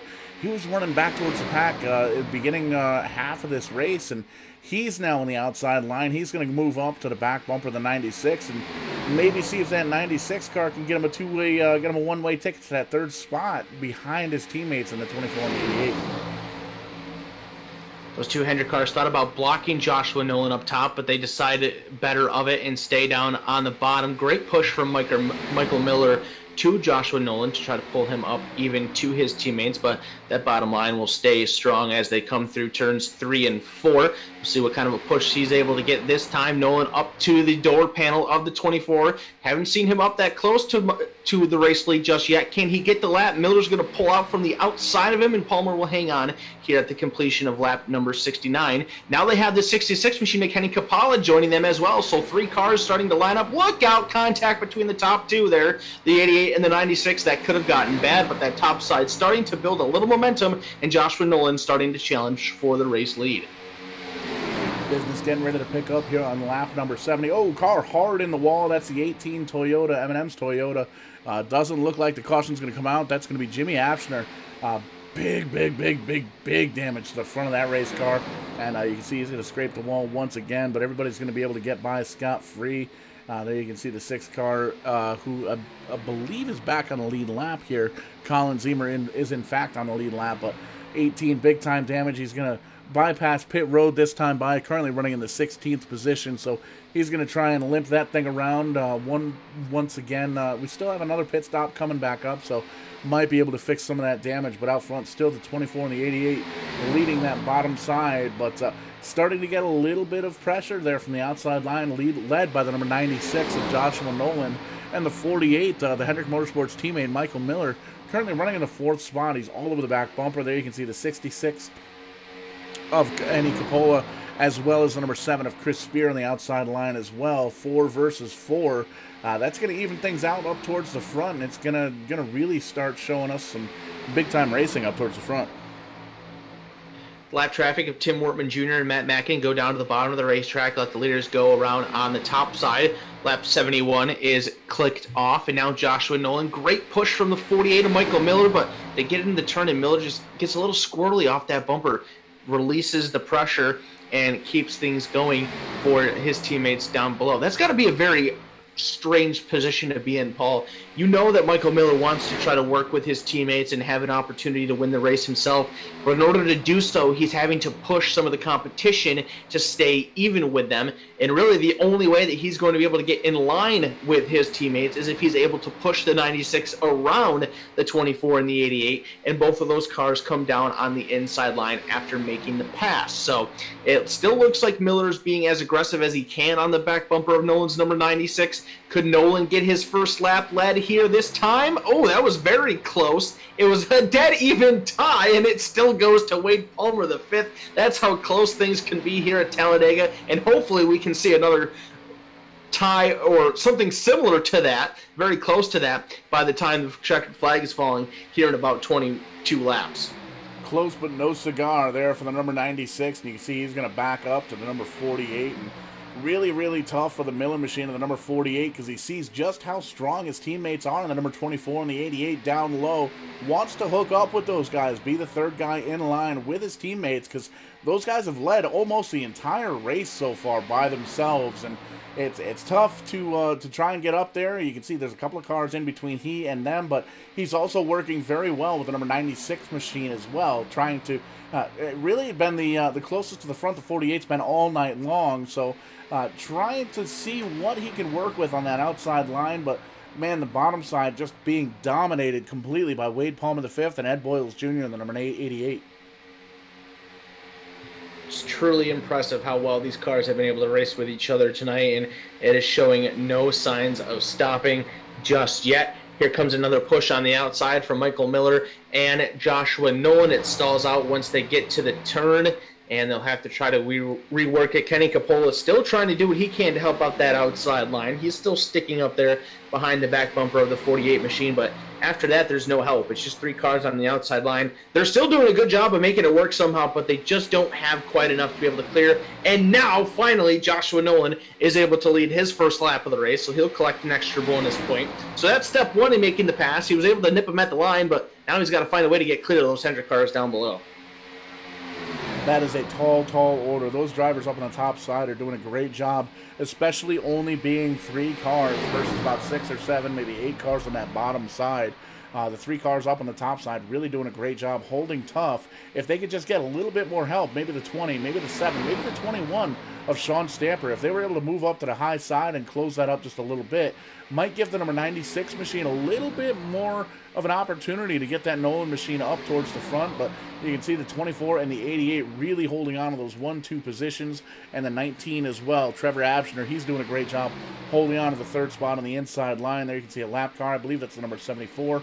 Lots of nose damage on that car. He's going to go another lap down coming out of pit road, but still pretty much 5 cars up front, 6, 7 cars pretty much can give the lead to any of these drivers on any given lap, and there's still 10, maybe 15, maybe 18 or so cars, Kyle, in this main pack that could potentially come off with a win here if we go to green. And don't forget, still 1 more pit stop to go.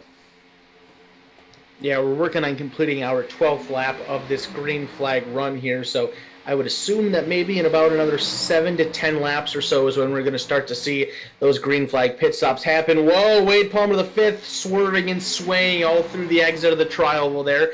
That was very close. And look at that, Paul. Joshua Nolan clears for the race lead down on the bottom lane. So that swerving and swaying loses them enough momentum for the 96 to take over the lead from those 2 cars. Now Michael Miller leads the top line with Kenny Coppola in tow and the 21 of Sean Stamper pushing the 66 machine. So now we've finally seen somebody go up around those 2 Hendrick Motorsports cars and pass them.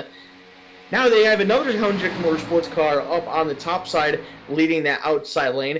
Do they find a way to squeeze in line with each other, or they go to, well, they might try to split the 96 of Joshua Nolan and send him to the tail of the field. What a move there. Now Michael Miller gets in front of the 96, so you have Hendrick leading the race once again, but now they lead both lanes in front of this field.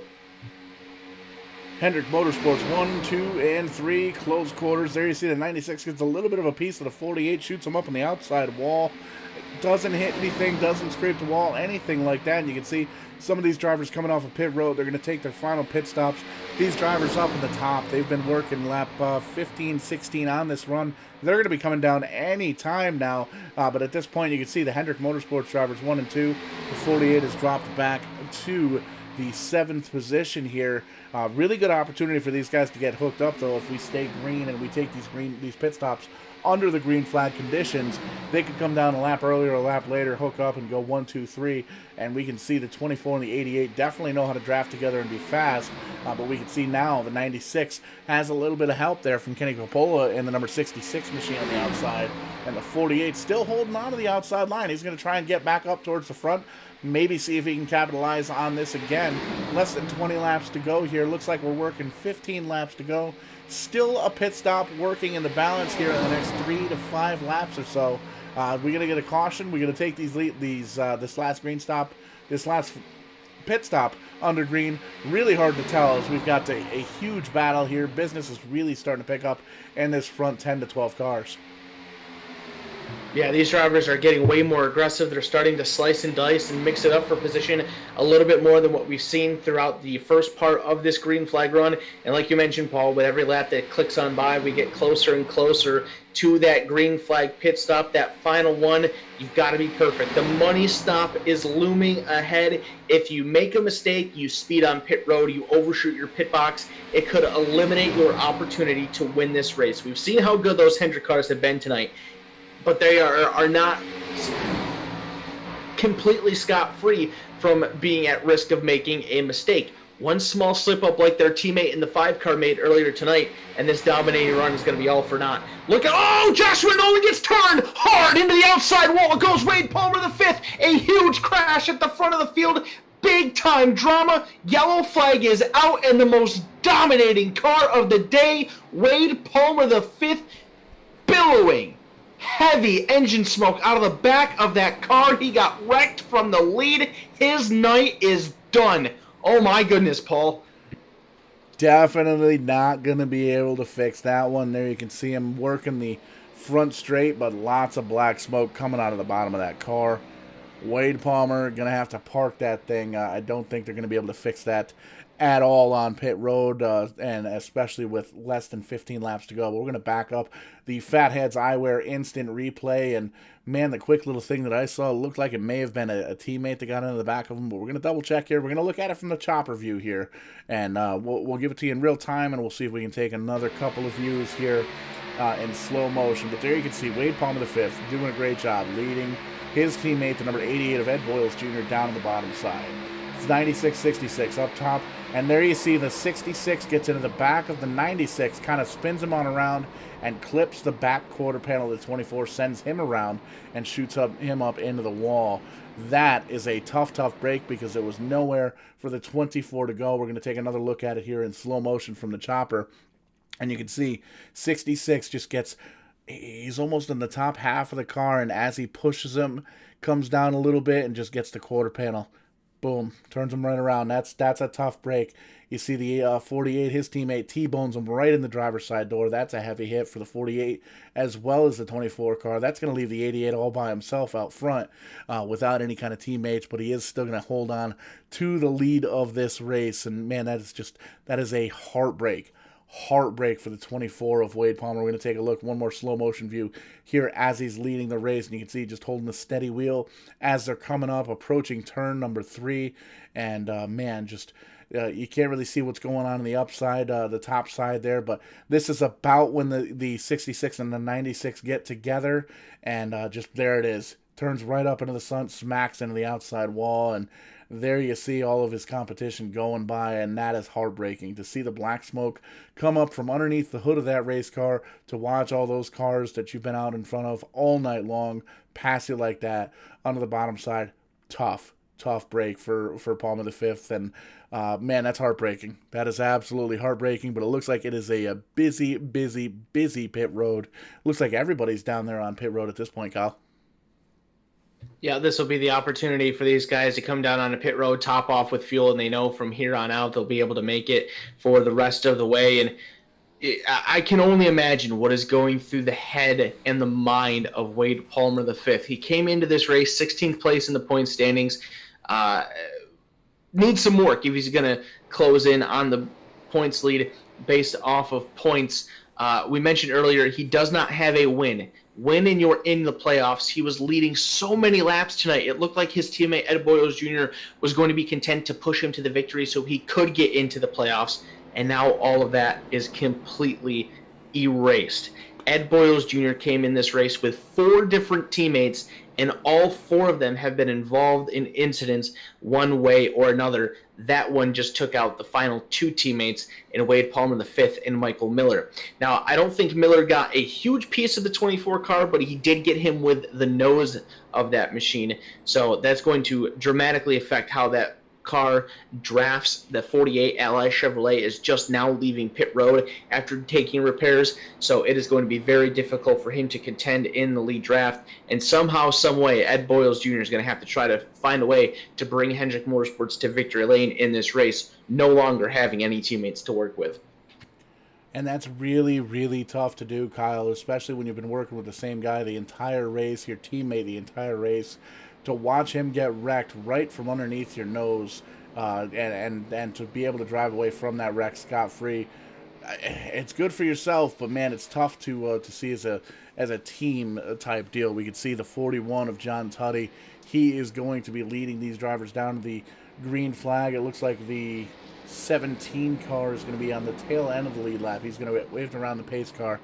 So it's going to be the 41 and the 14, the Stuart Hott Racing cars of John Tutty and Derek Cook up front. Ed Boyles Jr. been up front all night long in that 88 Exalta machine, the Hendrick Motorsports entry, the final remaining Hendrick Motorsports Racing machine. He's going to be in third. Charles Stevens in the fourth position in that number 20 Craftsman machine. The 19 5-hour energy car, Trevor Abshner, he's going to be restarting fifth. Chris Spear doing a great job. He's been in the top 10 all night long in the number 7. He's going to be in the sixth spot. Preston Piermare, Caleb Levener, Michael Buckley. Haven't talked about Michael Buckley too much. He's going to be restarting ninth. And David Douthwaite in the 23 restarting in the top 10. Looks like, Kyle, we've got 16 drivers on the lead lap. Sean Stamper barely making it back on in the 21 car. So Joshua Nolan, Colin Zemer in the 6 car, Michael Miller in the 48, Jimmy Abshner, Stephen Wood, and Sean Stamper are going to be the lead lap cars here. And at Talladega, you pretty much just have to be on the lead lap when the last 10 laps fly on the board, and you've got an opportunity to win this race. But I think right now the strongest car still remaining is going to be that Ed Boyles Jr. machine of the 88, but it's going to be tough to tell because he doesn't have any teammates to work with at this point. Maybe he's going to try and hook up with another Chevy. Maybe he's just going to try and pick a fast driver and see if he can just make his way back up to the lead. Yeah, it's going to be fun to see who he works with. He's got a couple Chevys in the rear view mirror. Chris Spear is going to line up on the outside of the row behind him. Preston Purrier is back there in position number 7. So some Chevy cars around there. You mentioned that the 2 Stewart-Haas Racing drivers are right in front of him. There's a couple Joe Gibbs drivers right around him as well. So now the guy that's had so much team help is going to have to try to find a way to do it with teams all around him. And look at how early John Tutty decides to go green flag here, right in the middle of the tri-oval, spaces things out, gives his teammate Derek Cook an opportunity to drop down onto the inside line behind him. They executed that perfectly. We're back underway. Things stringing out very much so here in this lead pack after that restart. Single file through the majority of this field very quickly. Everybody lining up, trying to get a draft, work their way through the gears. Only 11 laps remain here in the Harpoon Design 250, and it's going to get good. Look at that 21 car. That 21 knows exactly where the cameras are everywhere on this racetrack. Check that. That's not the 21. That's his teammate in the 12. The Penske machine of Caleb Levener. Haven't talked about him too much. A very similar paint scheme to the 21. But he is moving his way up towards the front on the outside line and doing it with very little help. He's got one car behind him. The 14 and the 41 up on the front. The 88, there you see him in that third position on the bottom side. And a couple of Joe Gibbs teammates there in the 19 and the 20. Working in the top 5 on the bottom side. There you can see Spear in the number 7 as well, up on the high side. Business about to pick up. Less than 10 laps to go here at Talladega. Kyle, all bets are off. No more pit stops. No more none of that stuff. We're just racing to the finish. We're going to try and find ourselves a winner here at Talladega for the winner of this race. Caleb Levener getting a great shove from Preston Purrier on the top side. He's going to challenge for the race lead.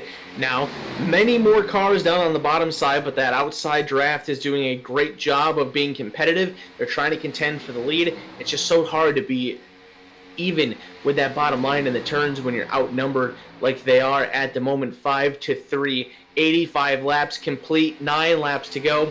Caleb Levener, Preston Purrier, and Chris Spear are up on the top side. And then you've got John Tutty, Derek Cook, Ed Boyles Jr., Trevor Abshire, and Charles Stevens down on the bottom. How about that 20 car of Charles Stevens? We just had a couple short track races over the last couple weeks, and they have been absolutely dismal for that 20 car. Horrible finishes in both of them. He's made it to the end of this race. He's got some damage, got some battle wounds, but he's right here in this lead pack with a teammate in front of him. You know he is hungry for an opportunity to contend and end that bad streak with a strong run here tonight. It wouldn't be a played track or a super speedway without any kind of battle wounds on the car, and you can see just a little bit of damage on most of the cars up here in the top 10 or 12 positions, but doesn't really seem to be affecting the handling or the speed too much. You can see the 12 getting a great push on the outside from the number 13 of Preston Purrier. Caleb Levener actually going to lead that lap, I believe, as they cross the stripe. But you can still see door-to-door between the 41 and the 12 as they come out of turn number 2 and head down that super stretch, working lap number 87 of 94. So really starting to get down to the nitty-gritty, the last couple of races here, or the last couple of laps in this race, rather, and it's still anybody's ball game. There's 1, 2, 3, 4, it looks like 6 cars maybe on the bottom, 5 cars on the bottom, 4 cars on the top. anybody's race at this point, Kyle. We may very well have another wreck. We could have somebody maybe hook up and draft really well together to kind of tandem their way up to the front. All bets are off here at Talladega. It's really hard to tell what's going to happen because we've seen just about every different scenario play out here on these super speedways. And that's the fun of Talladega, is that you don't know what's going to happen. It's very unpredictable. Anything can happen at any moment in time.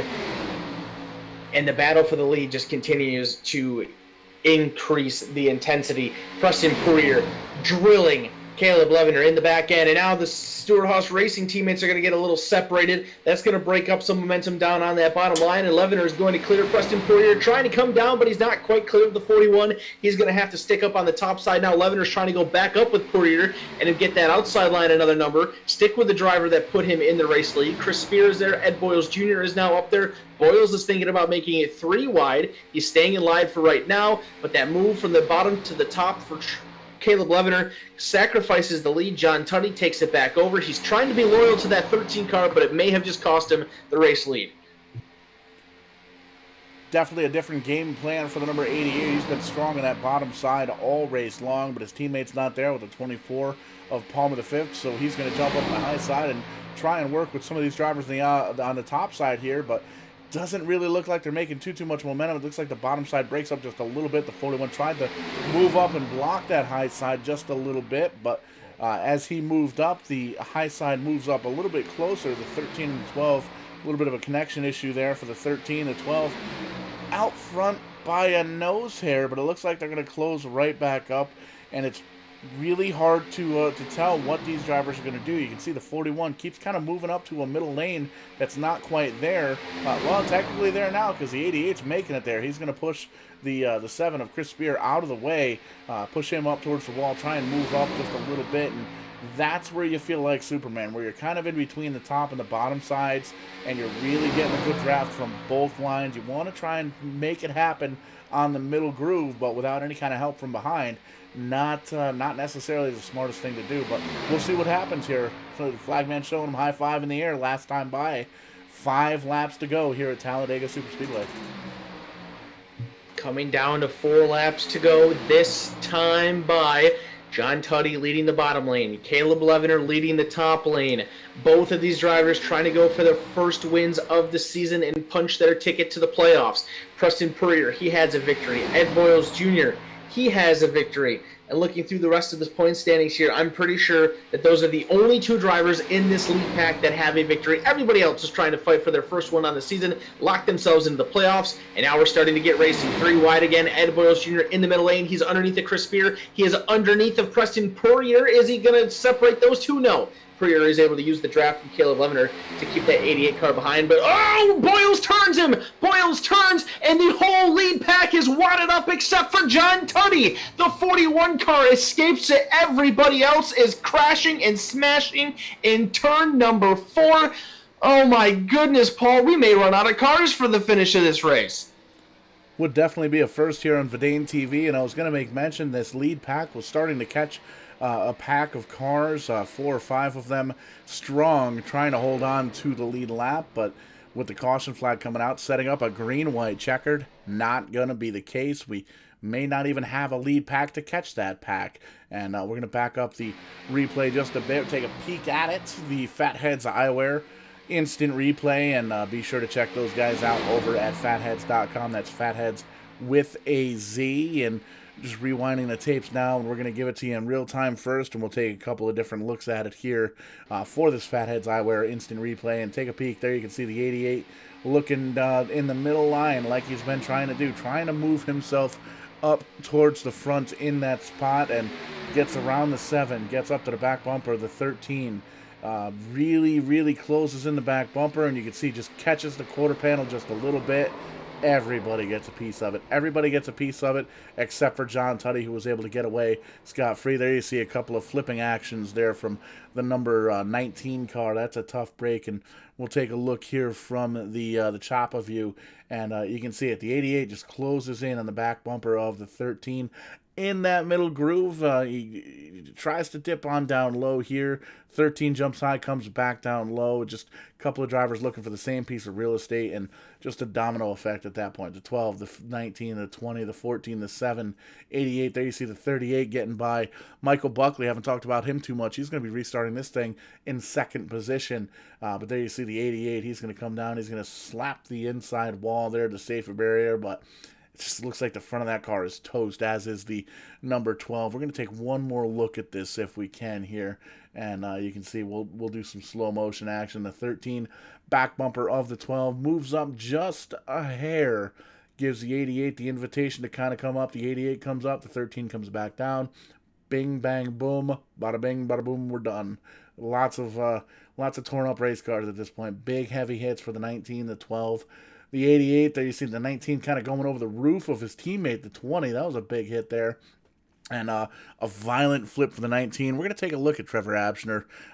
This is one of those cockpit views that we're going to have to take a peek at. And here you can see he's kind of pushing on the back bumper of the car in front of him here and just minding his own business down here on the bottom. Right on the yellow line, just really cranking in the wheel and really just kind of getting after it and holding this line and knowing he's only got a couple laps left to really make a move. And oh no, the 13 is sideways, and there you see everybody else is sideways. He tries to correct it, gets hit from the back again, and that's where it goes pavement to sky to fence to pavement to sparks to pavement to sky to pavement to grass to sky.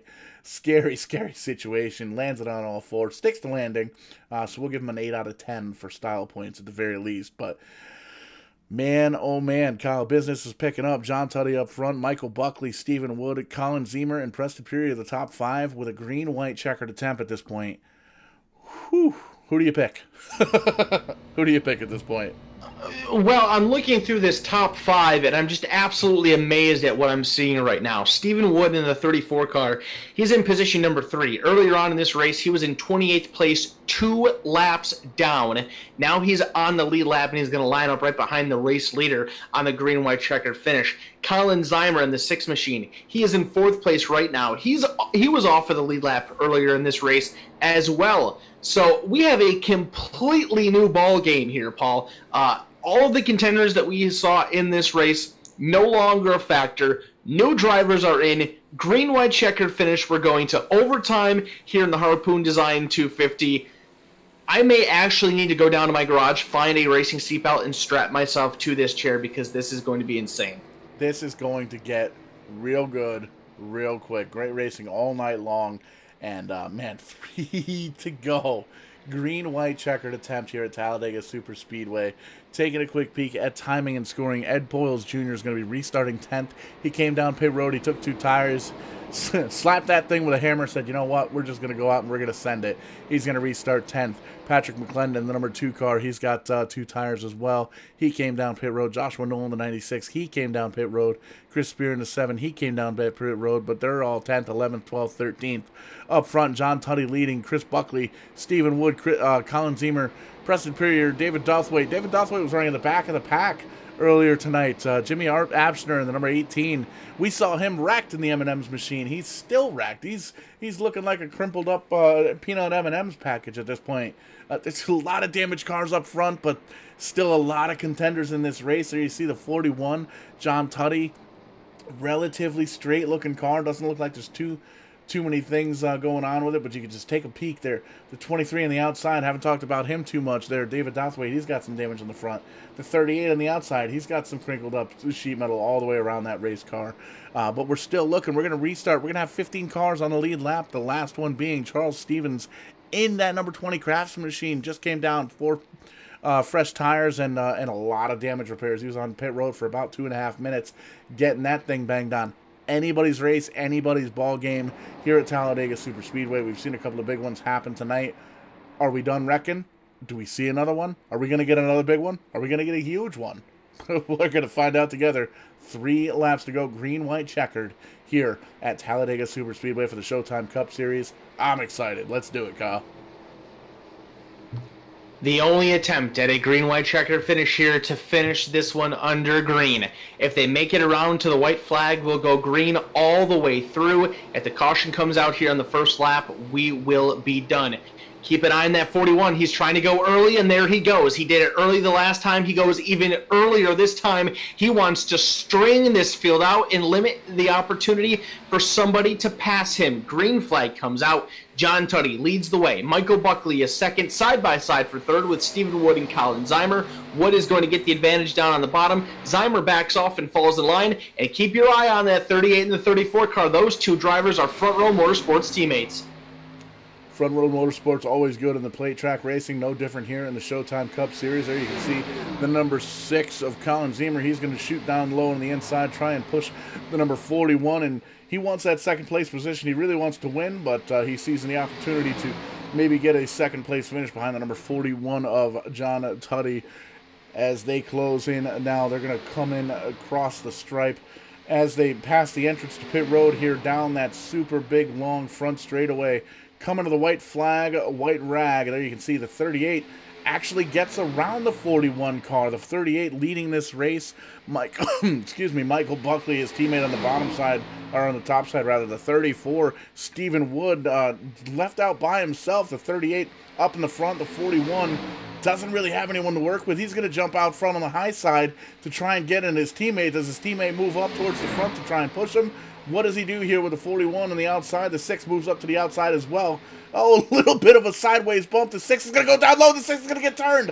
The 6 goes down. The 41 is going to get away with the wreck, I believe. Without the wreck, 41 is going to lead him down. The 23 of the 23 of David Douthwaite in second position on the outside, with the 41 holding tough. The 34 is going to dip on down low. We're going to go 3 wide. 3 cars left. 3 wide for the finish. Give it to the number 34. Who saw that coming? Stephen Wood, the number 34 Front Row Motorsports car, wins it in the last turn of the last lap. Front Row Motorsports, number 34, Stephen Wood, to the point on lap number last.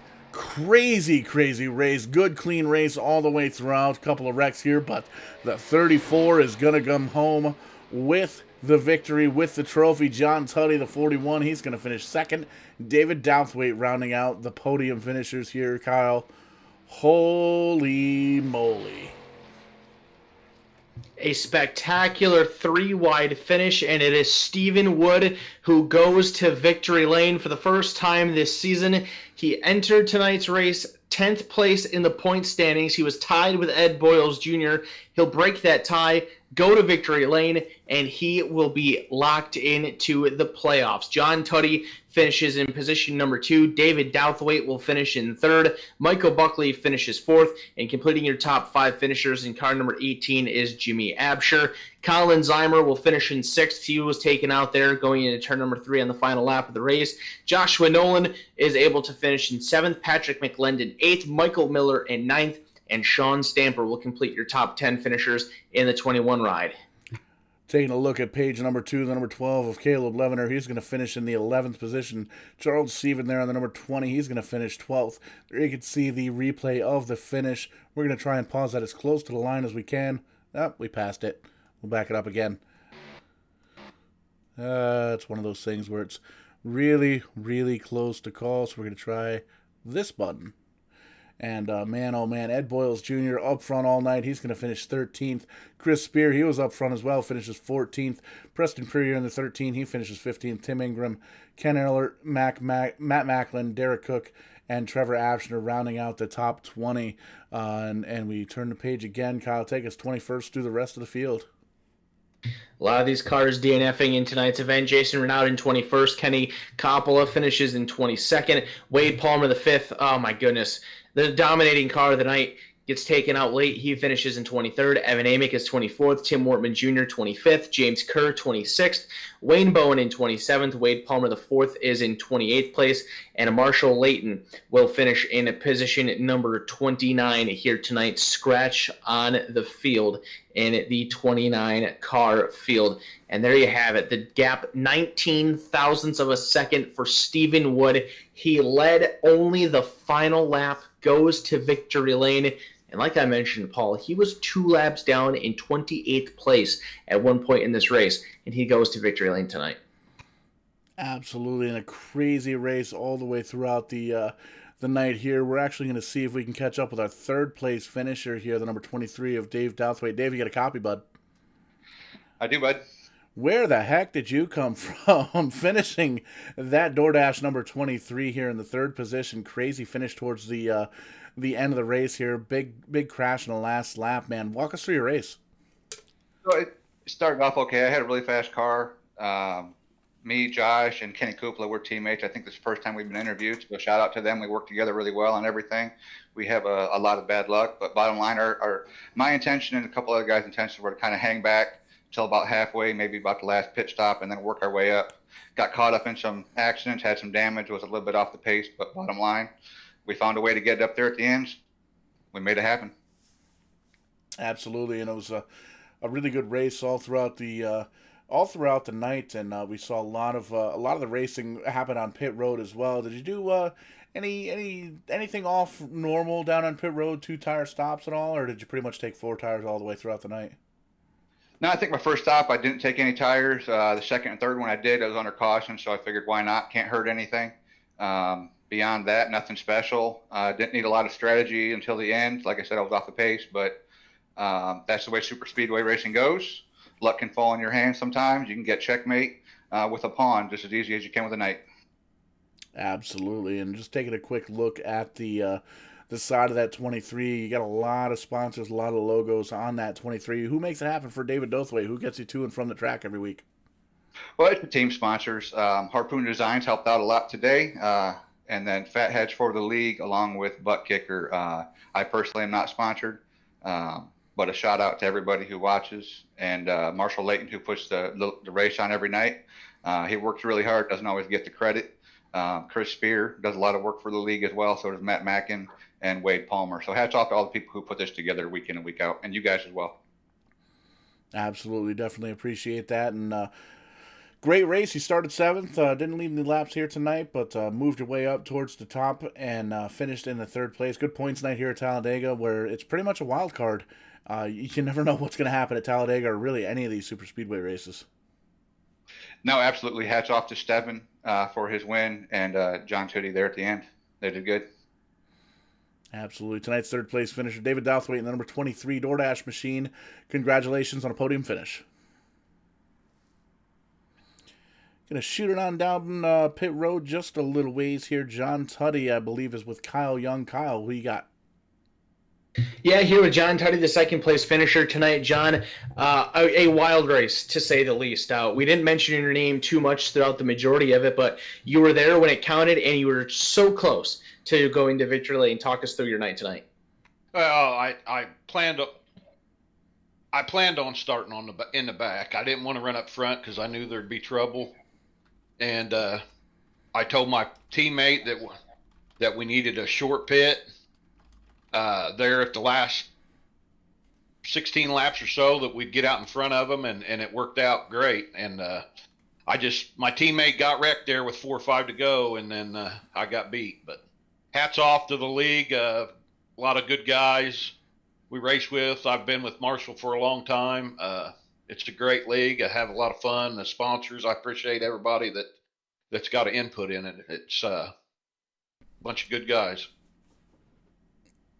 John, take me through that green-white checkered finish. There were only a few of you that were really fighting it out for the lead, and to be honest with you, it didn't really seem like too many of you were really interested in helping anybody else out. You were swerving and swaying, making passes on each other at any opportunity that you could. Created a very exciting finish. You had the lead going into the tri-oval. Douthwaite goes to the top side. You stuck where you were, opened up the bottom for Stephen Wood, and it just wasn't meant to be. What was that like, going across the finish line 3 wide and trying to hold those guys off? Well, we had a practice race the night before, and that's basically the same way I finished the night before. I think I finished 4th, but nobody's going to help you unless I would have had one of my teammates with me. When you get down there coming to the checkered, everybody's for herself. It's a good win for Steven. He did a great job. I was just a little bit short. So starting to wind things down here just a little bit with the schedule as the playoffs are starting to loom here in a couple months. We go to Kansas Speedway next week for a 100-lap show under the lights. What are your expectations for Kansas? Is that a track that you're looking forward to or something that you might struggle with in next week's event? You get tight there and you start pushing, and I struggle with the car that starts pushing. Hopefully I can make my car better this time around at Kansas and see what I can do. I kind of struggle at Kansas, so I'll see what happens. Work will need to be done with the 41 team this week to keep the momentum rolling in Kansas next Wednesday night. But, John, either way, it was a great finish. It was a strong run for you and that 41 team tonight. Who would you like to thank for getting it done? I want to thank all my teammates, especially Derek for pushing me up there. Jamie Kerr, he helps me a lot. Pete Woodrum, he's in the hospital, been in the hospital for the last few nights. I want to say prayers to him and his family. Get well soon, Pete. But I thank all the guys in the league, and I thank you guys for having a good broadcast, man. I appreciate it. There's your runner-up finisher tonight, John Tuddy. He had the lead entering the Tri-Oval on the final lap, and they talk about it so much in the real world, Paul. If the start-finish line would have been at the quote-unquote normal position on this racetrack, he probably would have went to victory lane, but things changed on him as they came out of the Tri-Oval, and he suffers a second-place finish just at the very last moment. Thanks, guys. Thank you, and yeah, absolutely, man. We were just taking a look at some of the slow motion replays from a couple of different camera angles, and you could see the race winner, Stephen Wood. It looked like he was going to tuck in behind the 23 and kind of push him on the outside, and saw the door get opened up down in the bottom and said, nah, I think I'll turn left and see what I can get, and ended up coming home with the victory. We did have him down here in victory lane, but appears he may have been picked up by the Canadian broadcast team, because I'm not seeing him anywhere down here in victory lane. So I'm not sure if he's maybe a little bit camera shy, but man, great race for the 34 at the end. Looked like he was gonna have to settle in for a third place finish there, coming out of turn number 4. But like you said, Kyle, that start finish line all the way down, maybe 3/4 of the way down that super stretch. So you can't. You got to sell the tickets down in the bottom, and that's pretty much where the race was won after the center of the Tri-Oval happened, and that's pretty much where it went. So let's give him a few more minutes here for Steven to come back to victory lane here. Just trying to see if I can find him here, but doesn't look like we're able to pick him back up. So. But man, still crazy race here tonight. We saw the Hendrick Motorsports teammates between the 24 and the 88 completely dominate the first 3/4 of this race, and then that late race caution kind of took the 24 out of contention and really kind of put the 88 in a tough spot. Didn't have any teammates to work with, and wasn't he was working so well with the 24 car that he didn't have the opportunity to maybe practice with some of the other drivers that are in this race. So. Definitely got to be a factor in this race. And then we had the late race mayhem, and then we had a 3-wide finish for the finish. And man, the driver that started 24th, Stephen Wood, finishes first place here tonight. Led one lap, but it was the one that mattered. Stephen Wood finds himself in victory lane. Yeah, a wild race to say the least. Nothing out of the ordinary for Talladega Super Speedway. You have to think that there are a lot of what could have been thoughts for that Hendrick Motorsports group tonight. The 24 of Wade Palmer V and Ed Boyles Jr. in the 88 car. The strongest duo that we saw all night long, and circumstances just didn't have it their way. They were victims of crashes that they didn't really have any. Well, Ed Boyles Jr. was around the cause of a crash. It wasn't necessarily his fault, but Wade Palmer V was completely a victim in the incident that wiped him out of this race. Those drivers were working so well together. They were trying to do their best to get that 24 car into the playoffs tonight, and it just didn't work. So now they're going to have to go back to the drawing books and really get back to work and hope that they can find something that will work for them next week at Kansas Speedway and in the events moving forward. Once that happened, it opened up the race entirely. We saw some of the Stewart-Haas Racing guys get up towards the front. A lot of Ford power in that green-white checkered finish up at the front of the field. David Douthwaite was trying to spoil the party in his Toyota, came up just a little bit shy, and Stephen Wood with a huge comeback victory tonight, first win of the season, gets himself locked into the playoffs, and now has an opportunity to relax here as we finish up the regular season over the next couple months. Absolutely, and it doesn't look like we're going to be able to catch up with the race winner here tonight, so we're going to have to try and maybe interview him before the race next Wednesday night as these drivers get ready to attack Kansas Speedway for the race next Wednesday night. And but man, great win, great heads-up driving from Stephen Wood, able to move from third to first on the final turn of the final lap here at Talladega Super Speedway.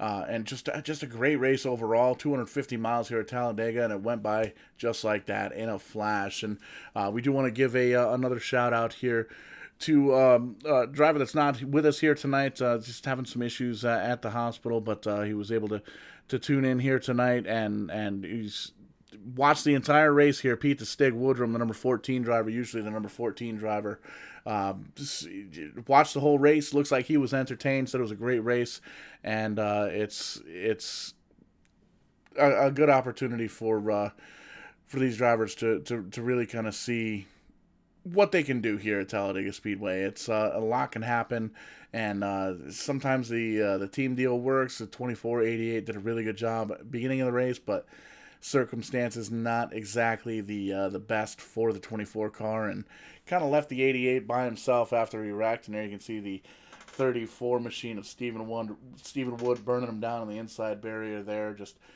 doing a burnout and jumping back out of the car. He's going to celebrate throughout the rest of the night. So these guys are going to pack it up, head on down to Kansas next week. Kyle, got a big race coming up to us, 115 miles at that race, if I do believe my notes are halfway right.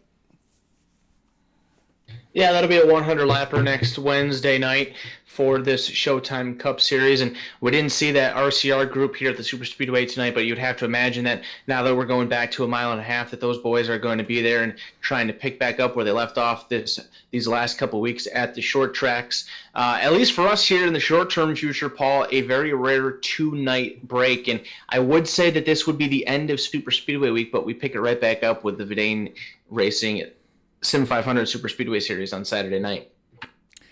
Yeah, as odds play in our favor here at Verdane TV, we're going to be able to watch some NASCAR dual action at prime time Thursday night at, I believe, 7 o'clock p.m. Eastern time on Fox Sports 1.